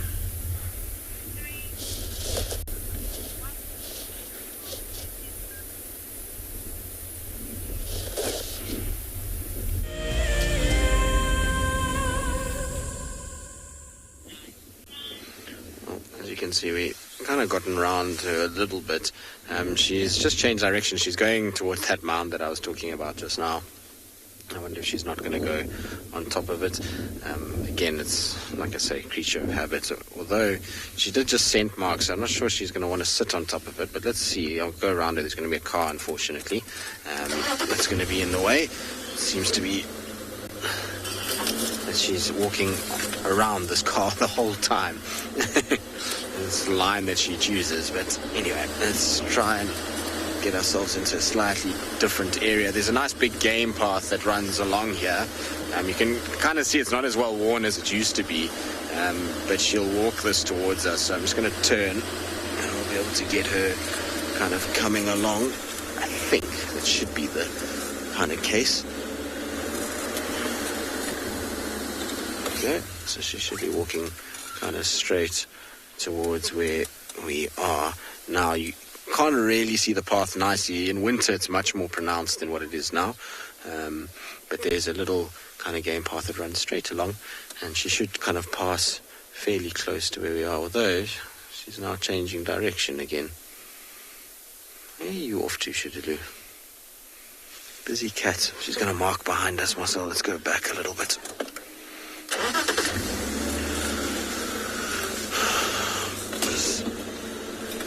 Two big trees that she looks like she wants to mark.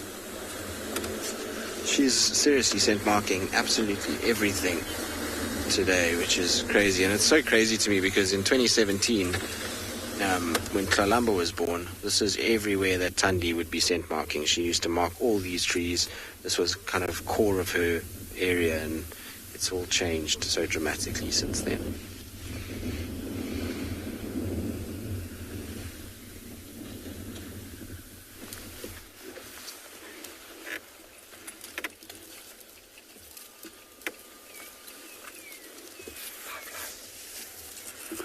Hello everyone, welcome back to and Beyond Pinda. We have found the mother rhino and her little baby. Oh, that's so cute. Look at the size of that little baby. So have a look how she's like twitching. She's now got her ears facing us, busy watching us because she can definitely hear us talking. Wow, that's really amazing. And have a look on her side of her body. She's got a lot of flies. Those tiny little spots that they look like ticks, those are flies.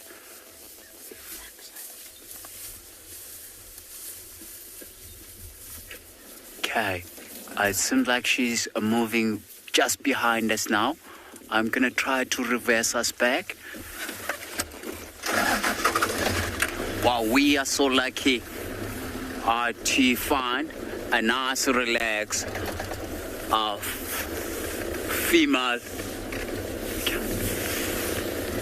female rhino. Yeah, she comes. She's right over here now. She's nice and relaxed. And the reason why she's walking along this rocky section, you can see there's a lot of rocks around because there's a certain species of grass that hold the nutrients very well. It's known as red grass.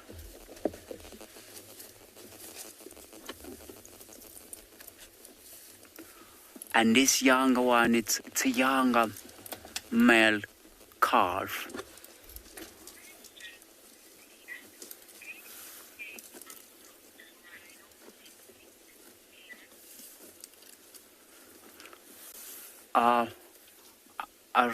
I didn't get the question right, but I think the question was to compare the rhino,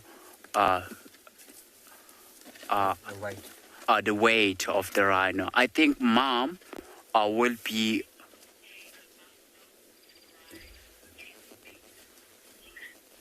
so the buffalo and the rhino. So a buffalo can weigh about 800 to 900 kg. So the rhino that's that size, she will weigh for about, I would say, a ton and a half.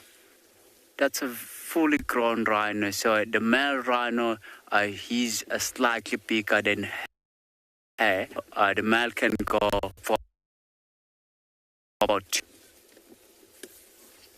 It's so nice. Have a look how they moving away from us. Are busy enjoying that. So you might find out earlier on they were resting just in a nice sheltered area away from the wind because it's nice and cold. So they're gonna carry on graze along here, and I think we're gonna keep going and try find ourselves a leopard.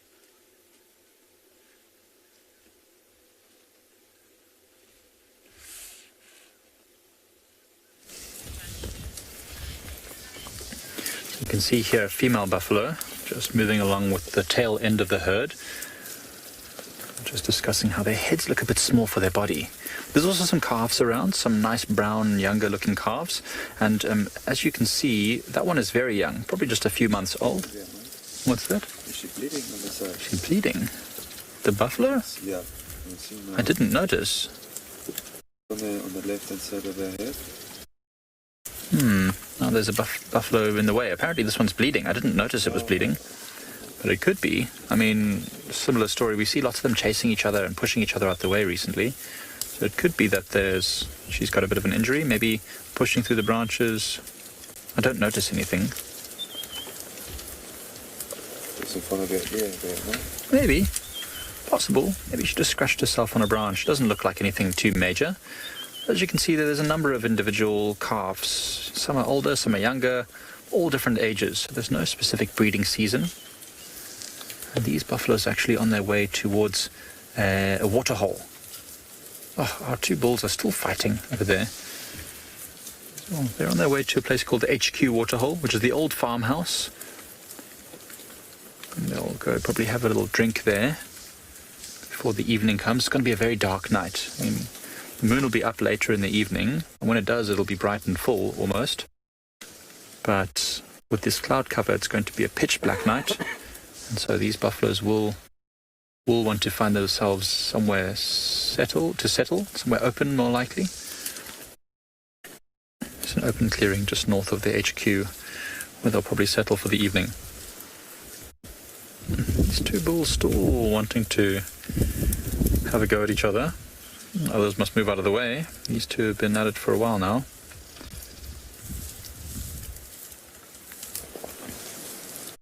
So these buffaloes were following one single individual who was quite a bit further ahead of them, maybe 100 meters or so on its own, just walking, a very big old bull. And those bulls are sometimes known as pathfinders. They are the ones who lead the way, finding the best and safest paths towards the water. Following them is the main part of the herd, and then towards the back of the herd here, a number of the older males, as well as some pregnant-looking females.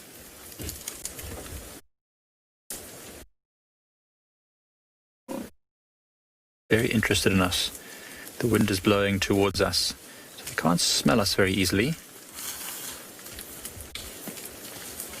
Bobby, absolutely. Of all the animals, I think this is some of the most impressive headgear.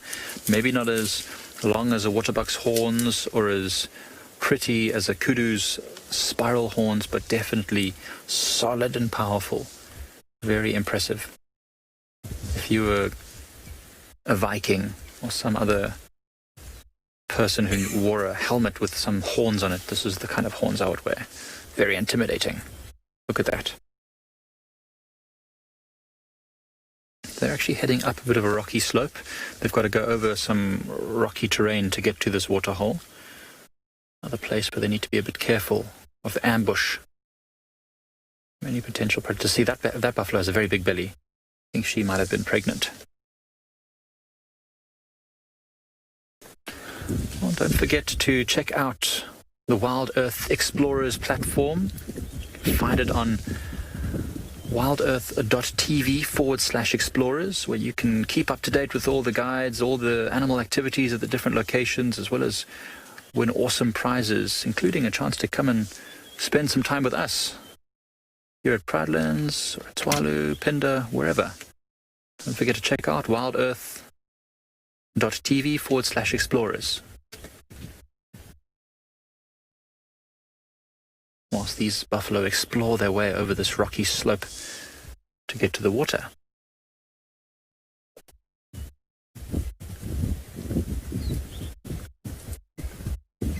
Very nice and peaceful now. All we can hear is the sound of their hoofs clattering over the rocks.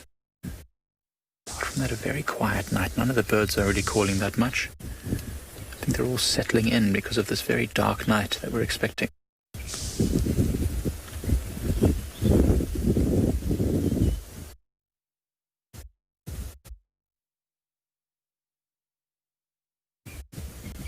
Good night, buffaloes.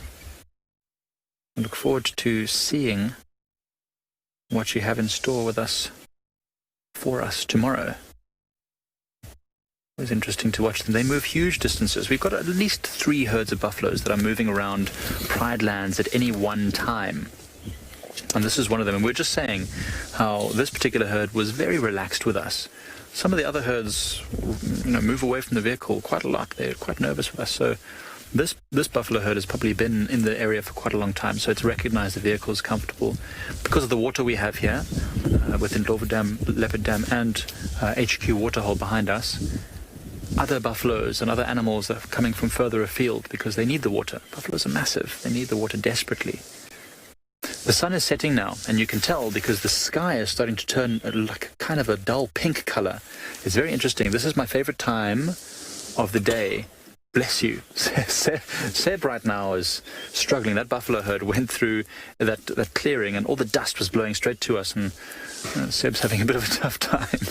But this is one of my favorite times of the day because the sun is actually reflecting off of the Earth's atmosphere coming back down towards us. And it makes the area, or the whole landscape, this really strangely pink. It almost seems Martian in color. It's very beautiful. I'm sure tonight is going to be a hunter's night, dark and scary for the herbivores.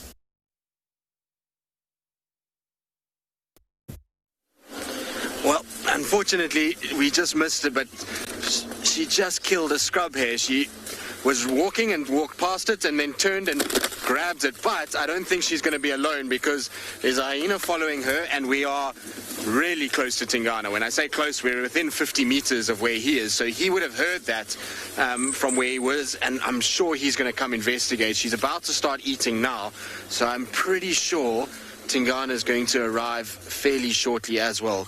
But it's a rather large scrub hare that she's managed to grab. You can just see her holding it in her mouth at the moment. If Tingana does approach, she's going to come from the direction she's facing. So what I'm going to do is I'm just going to move, I think, a little bit so we can get a bit of a better view of her. And then we'll also be able to see if the hyena comes from behind. So let me just try and go around her a little bit. I was hoping that she wasn't going to quite sit the way that she has. Let's see if we can get through here. It's not exactly the easiest area to negotiate, but we should be all right to get around.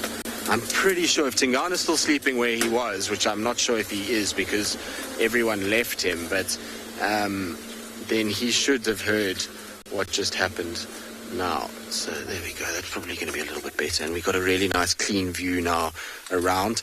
The scrub hare didn't make too much noise, but it made enough noise that, you know, it would have been heard by a predator that's close by. And like I say, there was a hyena behind her not even 5 minutes ago. So I'm surprised that hasn't arrived on the scene already. And I'm surprised Tingana isn't trotting in at this stage. If she gets away with this, it'll be a miracle, that's for sure, because she's kind of sandwiched between two predators. And for her, hyena's not a problem because she'll just pop straight up into the tree that's next to her.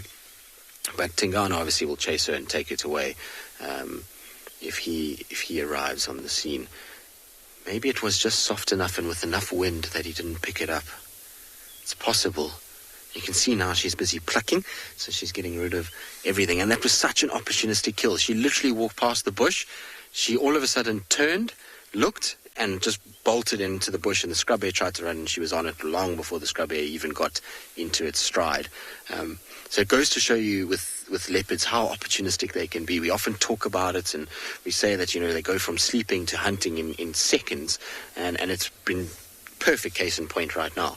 As she went from kind of being down and, well, not down, but not really interested in hunting and on a serious movement patrol. And all of a sudden then, bang, she's managed to find herself a little meal. And you can see all the fur that's getting stuck in her mouth at the moment. I wonder if Tingana is still there. I can hear another car. I think they were going to go and look. So I'm just keeping an eye out from our left side if he approaches. You can see how aware she is as well. She's constantly kind of looking. So even though she's eating and plucking and doing her thing, she's still searching and checking around her just to make sure that nothing appears. Let's see if she's going to... She's watching something behind us. I don't see anything though. But her angle will be under the bushes. You can see how she's facing kind of behind us the whole time and just scanning around. If we see her grab it and run to a tree, then we know hyena is coming. If we see her just bolt off of it, then we know Tingana is around. So the two different behaviors is, one is that she knows up a tree for hyena, she doesn't have to worry. But with Tingana, she'll know that he's much too big for her, will get up into the tree, and so even if she takes the kill up the tree, he'll chase her up there. So then she generally just abandons the carcass, runs off, and he will grab it, and either she'll go up the tree or she'll kind of just trot off a little bit and watch him sort of feed on it.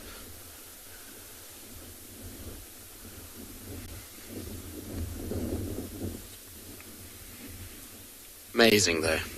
That's ridiculous. It went from, like I say, not really much happening to all happening at once. think she can be thankful that there's so much wind today. I think the amount of noise the wind is creating has somehow muffled that scrub here, although the wind should be carrying that sound straight to Tingana, and their hearing is so good that they're very adept at picking up sounds like that and being able to hear when things are killed around them. You often, with animals being killed, will attract attention of other predators that are nearby. So I'm surprised that he hasn't arrived already. But it was such a short sort of sound that maybe he just didn't pick up exactly where, and is still trying to look for it. Maybe he's just around us and kind of doing circles, trying to see what happened. But this won't last long. If he doesn't get you now, she'll probably be finished in the next 5 to 10 minutes. A scrub hare is not exactly a huge meal. It's not a bad meal, but it's not a huge one. A lot of it is obviously ears and fur. The actual meat of a scrub hare is enough to kind of fill her up a little bit, but not to make her feel like she's had a really good meal. Not that she's looking skinny either, so it's kind of just a top-up more than anything else. But exactly what happened with that scrub hare is how these impala lambs are being hunted at the moment too. As they walk past, they see a little gap, and then they just run in and kind of grab it before the lamb even knows what's happening. I'm trying to just listen to the radio a little bit just to see if any, because I know the other vehicle that was with me went to try and see if they can find Tingana. So I'm trying to hear if they find him, if he's still sleeping or if he's moving. It doesn't sound like they've had any success so far.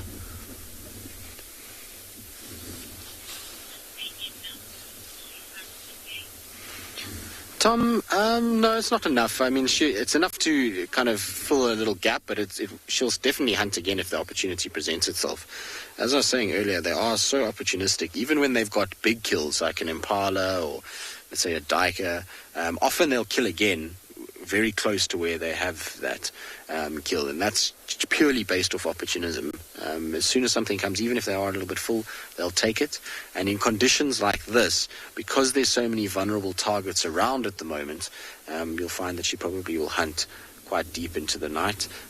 Like I say, by tomorrow morning you won't even have noticed she's eaten this. So her stomach will be pretty much the same as it was prior to this. So it's not a huge meal for her, and she definitely would probably go hunting again. But you can see with a leopard also, it's not necessarily a hunting session when they find food. So often they just combine patrolling and territories with hunting. So they walk and scent mark and make sure that they're covering distance to cover their territory.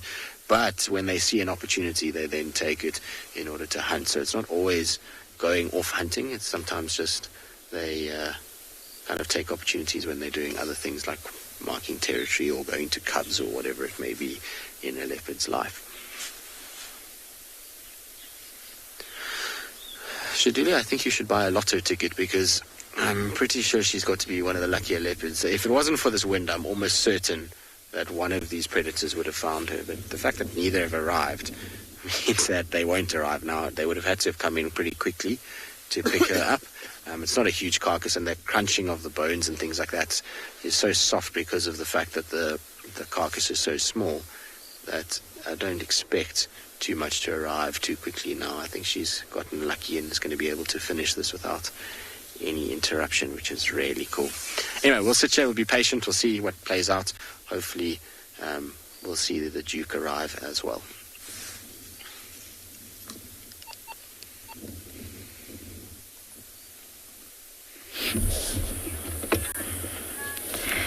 So we heard some lions calling from where the Birmingham Pride was, and we found the 2 Ross males walking straight towards them. So I'm actually going to be following them through the long grass here. They've been scent marking as they go, which is unbelievable because they're literally walking in a straight line towards the Pride. And they have been on a mission. Okay, so I'm going to get around to the front of them now.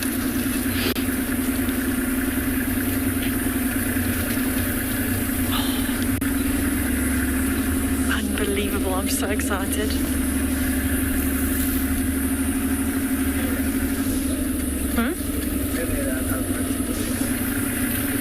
So we're going to go to infrared now.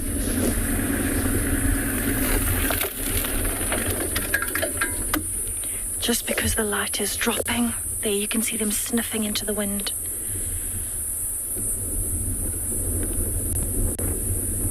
Amazing how they both stopped. They must have caught the scent maybe of other lions.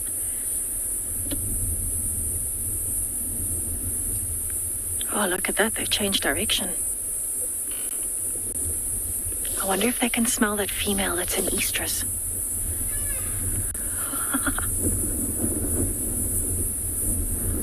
They're now walking away from the pride and down towards a little riverbed or drainage line.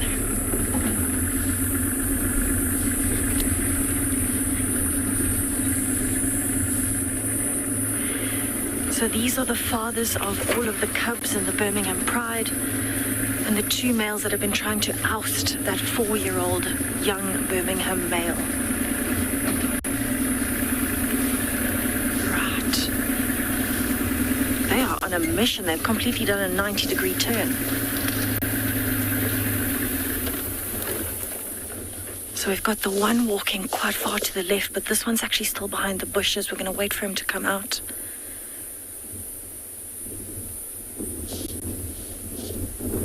We've almost done a 180 now. I'm going to move you a little bit forward.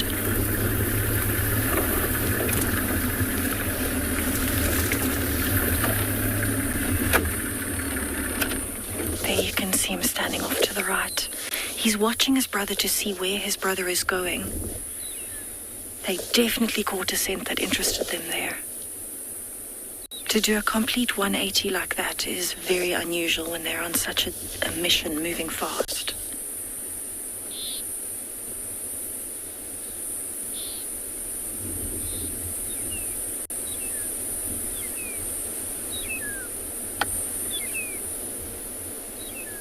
He has definitely eaten. His stomach is massive.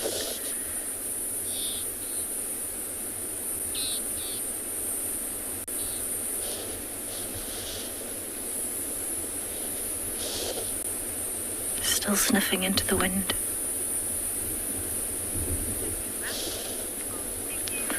So I'm going to stick with this brother in particular. He won't let the other brother go too far, so we're going to stick with him and see what happens. Maybe we'll find that lioness with her 2 cubs.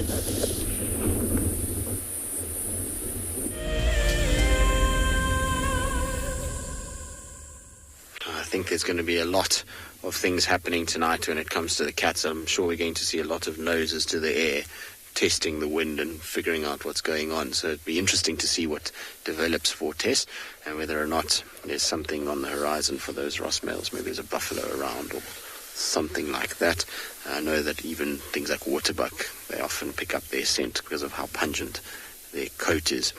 But talking about scent, it seems as though, like I say, Shaduli has gotten away with it, which I'm happy about, because even if Tingana arrived here, he would have stolen the kill, and it's not really ideal. You don't really want to see 2 leopards negatively interact, because things can go quite wrong when kills are involved. Generally, the female gives way, but sometimes they can be caught unawares. There's all kinds of things that can happen. So I'd rather, if they're going to meet, it be on a kind of more flirtatious terms than over a kill. Although, especially a small kill, because at the end of the day, bigger kills the leopard leaves and the male gets kind of invested in the kill itself. But something like this, which is almost done now, it would cause probably more of a scuffle than anything else, which isn't really ideal. Like I say, if we want them to meet together, we would rather they meet and mate. And I think a lot of us have been wanting Shadulu and Tingana to mate at some point. When she produced her first litter, she, as far as we know, didn't mate with him, just Hukumuri. So this would be the first time, and I think they would make quite pretty little cubs. So let's see if Tingana can maybe be a father one last time with Insele and Shadulu. Anyway, we'll sit here, we'll be patient. Hopefully Tingana will arrive at some point and the 2 of them will join together.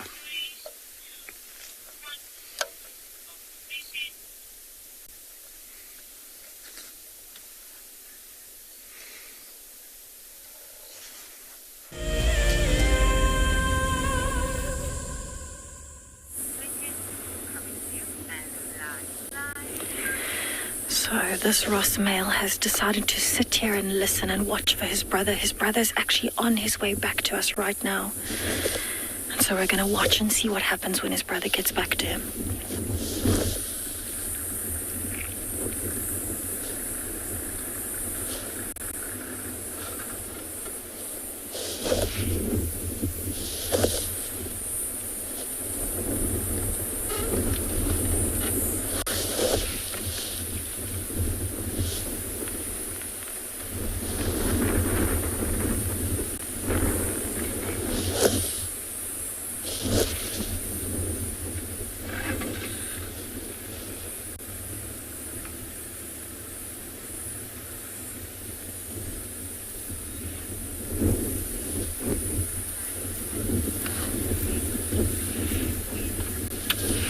Okay, now absolutely these lions would fight to mate with a female, even though they are brothers. They would definitely fight with each other if there's a female in estrus, and that's actually what's been happening. There's a dominance display coming. Look, look, look.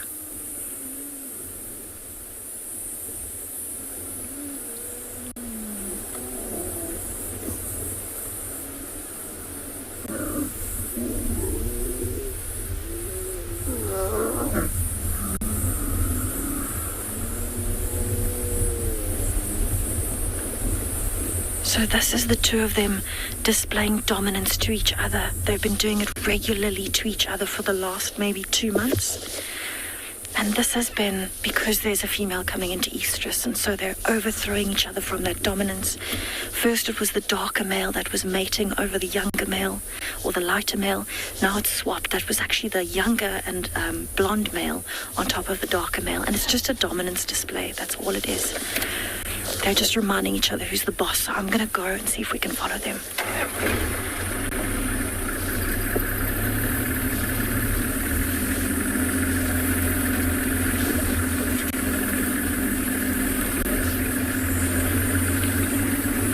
They're still on a mission, walking in a straight line, now back in the direction of the pride. So whatever that scent was that got them, they have now decided it's not worth it, and they've come back.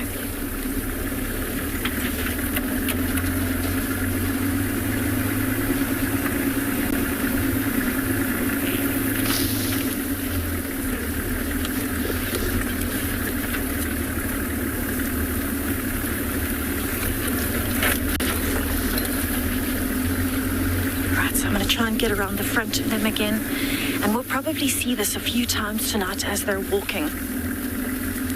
So as they're walking, they're going to be scent marking because they're trying to overthrow each other from dominance, and then they'll also be doing these mating displays with each other to really display that dominance over one another, so that they have more of a right to mate with those females. Especially since we now know that one is already pregnant, and quite heavily pregnant. Another has mated and one is now in estrus. This is when the most dominance displays tend to happen. So I'm going to stop here and we can watch this one walking past us. The other one is actually just behind him, still scent marking and on his way through. There's another scent marking display. He's urinating.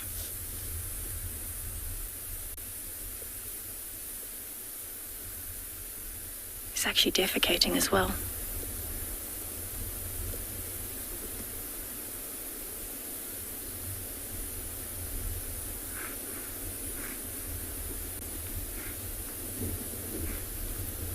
So this serves as a marker not only for his brother, but for any other male lions coming into the territory to say this territory has been taken. The pride has already got dominant males, so move along unless you want to be attacked. So I'm going to follow them and see if they can maybe join up with the Birmingham Pride. They're not too far away now, so hopefully we get to see that happening.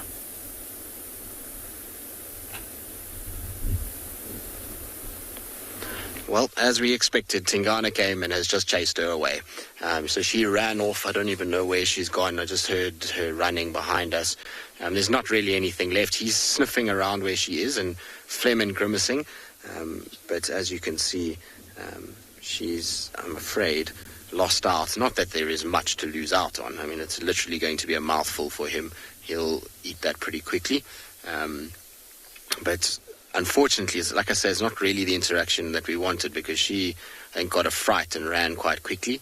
I don't know if she's still watching him or where she went, because she ran behind us. So I can't see her anymore. But yeah, unfortunately, was going to happen. Like I say, the fact this male was never not going to appear on the scene, between wind and her scent and the kill and everything was kind of stacked against her in terms of being able to actually keep this kill and, well, not be discovered by Tingana. But I'm hoping the kind of interaction was just brief, that she just got a bit of a fright and ran to give herself some distance. Maybe she'll loop back and come and have a little look at what's happening. Often, though, when it's a small kill like this, the leopard just moves off.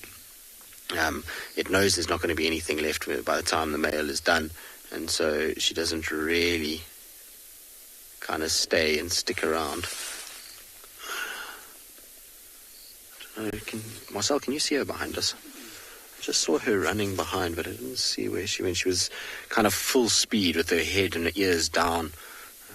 I'm sure she did not even see him coming, because we didn't even hear him coming. He must have come from behind us somehow.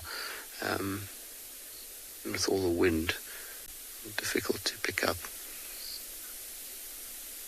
Just trying to listen to see if I can hear her chuffing, because sometimes when a female gets chased, then she comes back and she'll chuff and she'll make this kind of sound that will go almost like that, and that will kind of be her talking to the male and trying to kind of soften his sort of demeanor towards her. He's looking as well. Just want to see if there's anything. It's tricky because of how dark it is. I can't really see much around me at all. It's amazing, though. It's incredible that they're able to find each other like this. If only we had their senses, I think finding them would be that much easier. But when you think about all that's going on with, like I say, wind and noise, and the smells must be swirling, and the audio must be kind of coming from different directions in terms of how the wind is angled, but yet they are able to work it out and find it pretty quickly. You can see he's kind of crunching down. The back legs are already gone. Shadulu managed to get half of it at least. So it's just the kind of front legs now and the head that Tingana will be getting through. And I suspect that he already stole a meal from her last night, so it's naughty that he's stealing again. But such a Tingana trait. If we were ever going to put money on a leopard stealing a kill from another leopard, it would be him stealing from somebody. I mean, we know of him stealing from Hosana, we know from Tamba, Tandi, Kuchava, Klalamba, Shadulu now.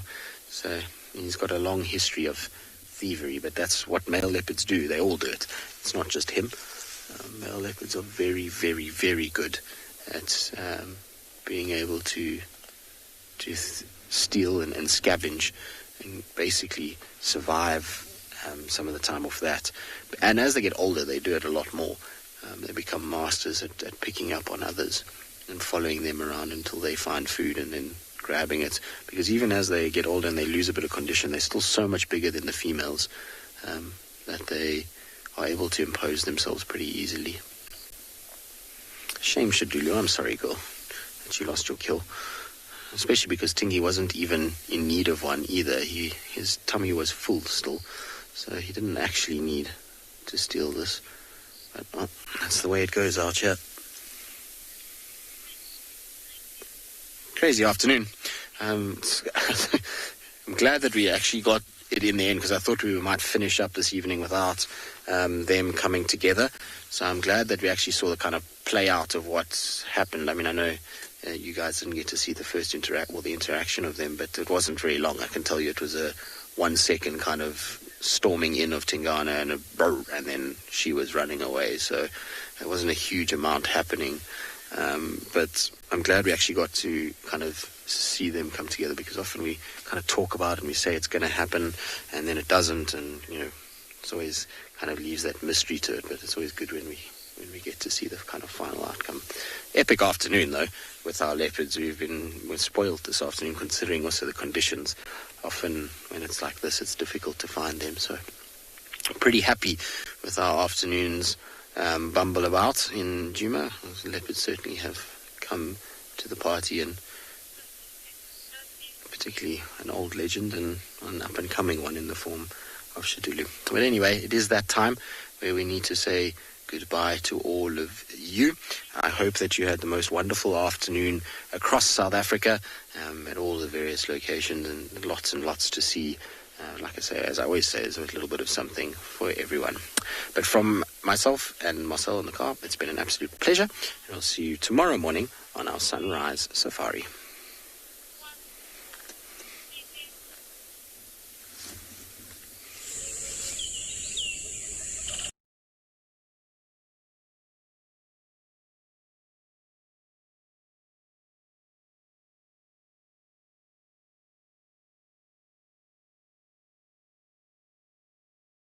Viewer discretion is advised. It's a wonderful morning. It's not too hot.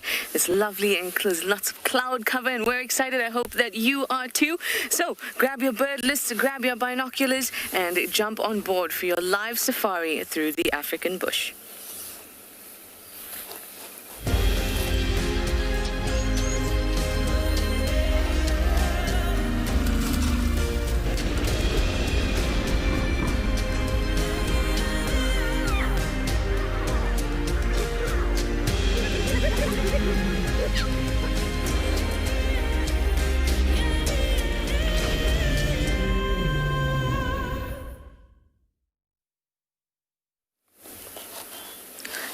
Hello everyone. As you can see, it's a bit gloomy. It's a bit windy, it's a bit stormy, but last night we had a good amount of rain, and that means that everything's going to be nice and lush. Hi everyone, it's me, Trishal, and I've got Marcel on camera with me this morning. It's been a long time since we've been together. We're going to have a good one. So we have lots of plans.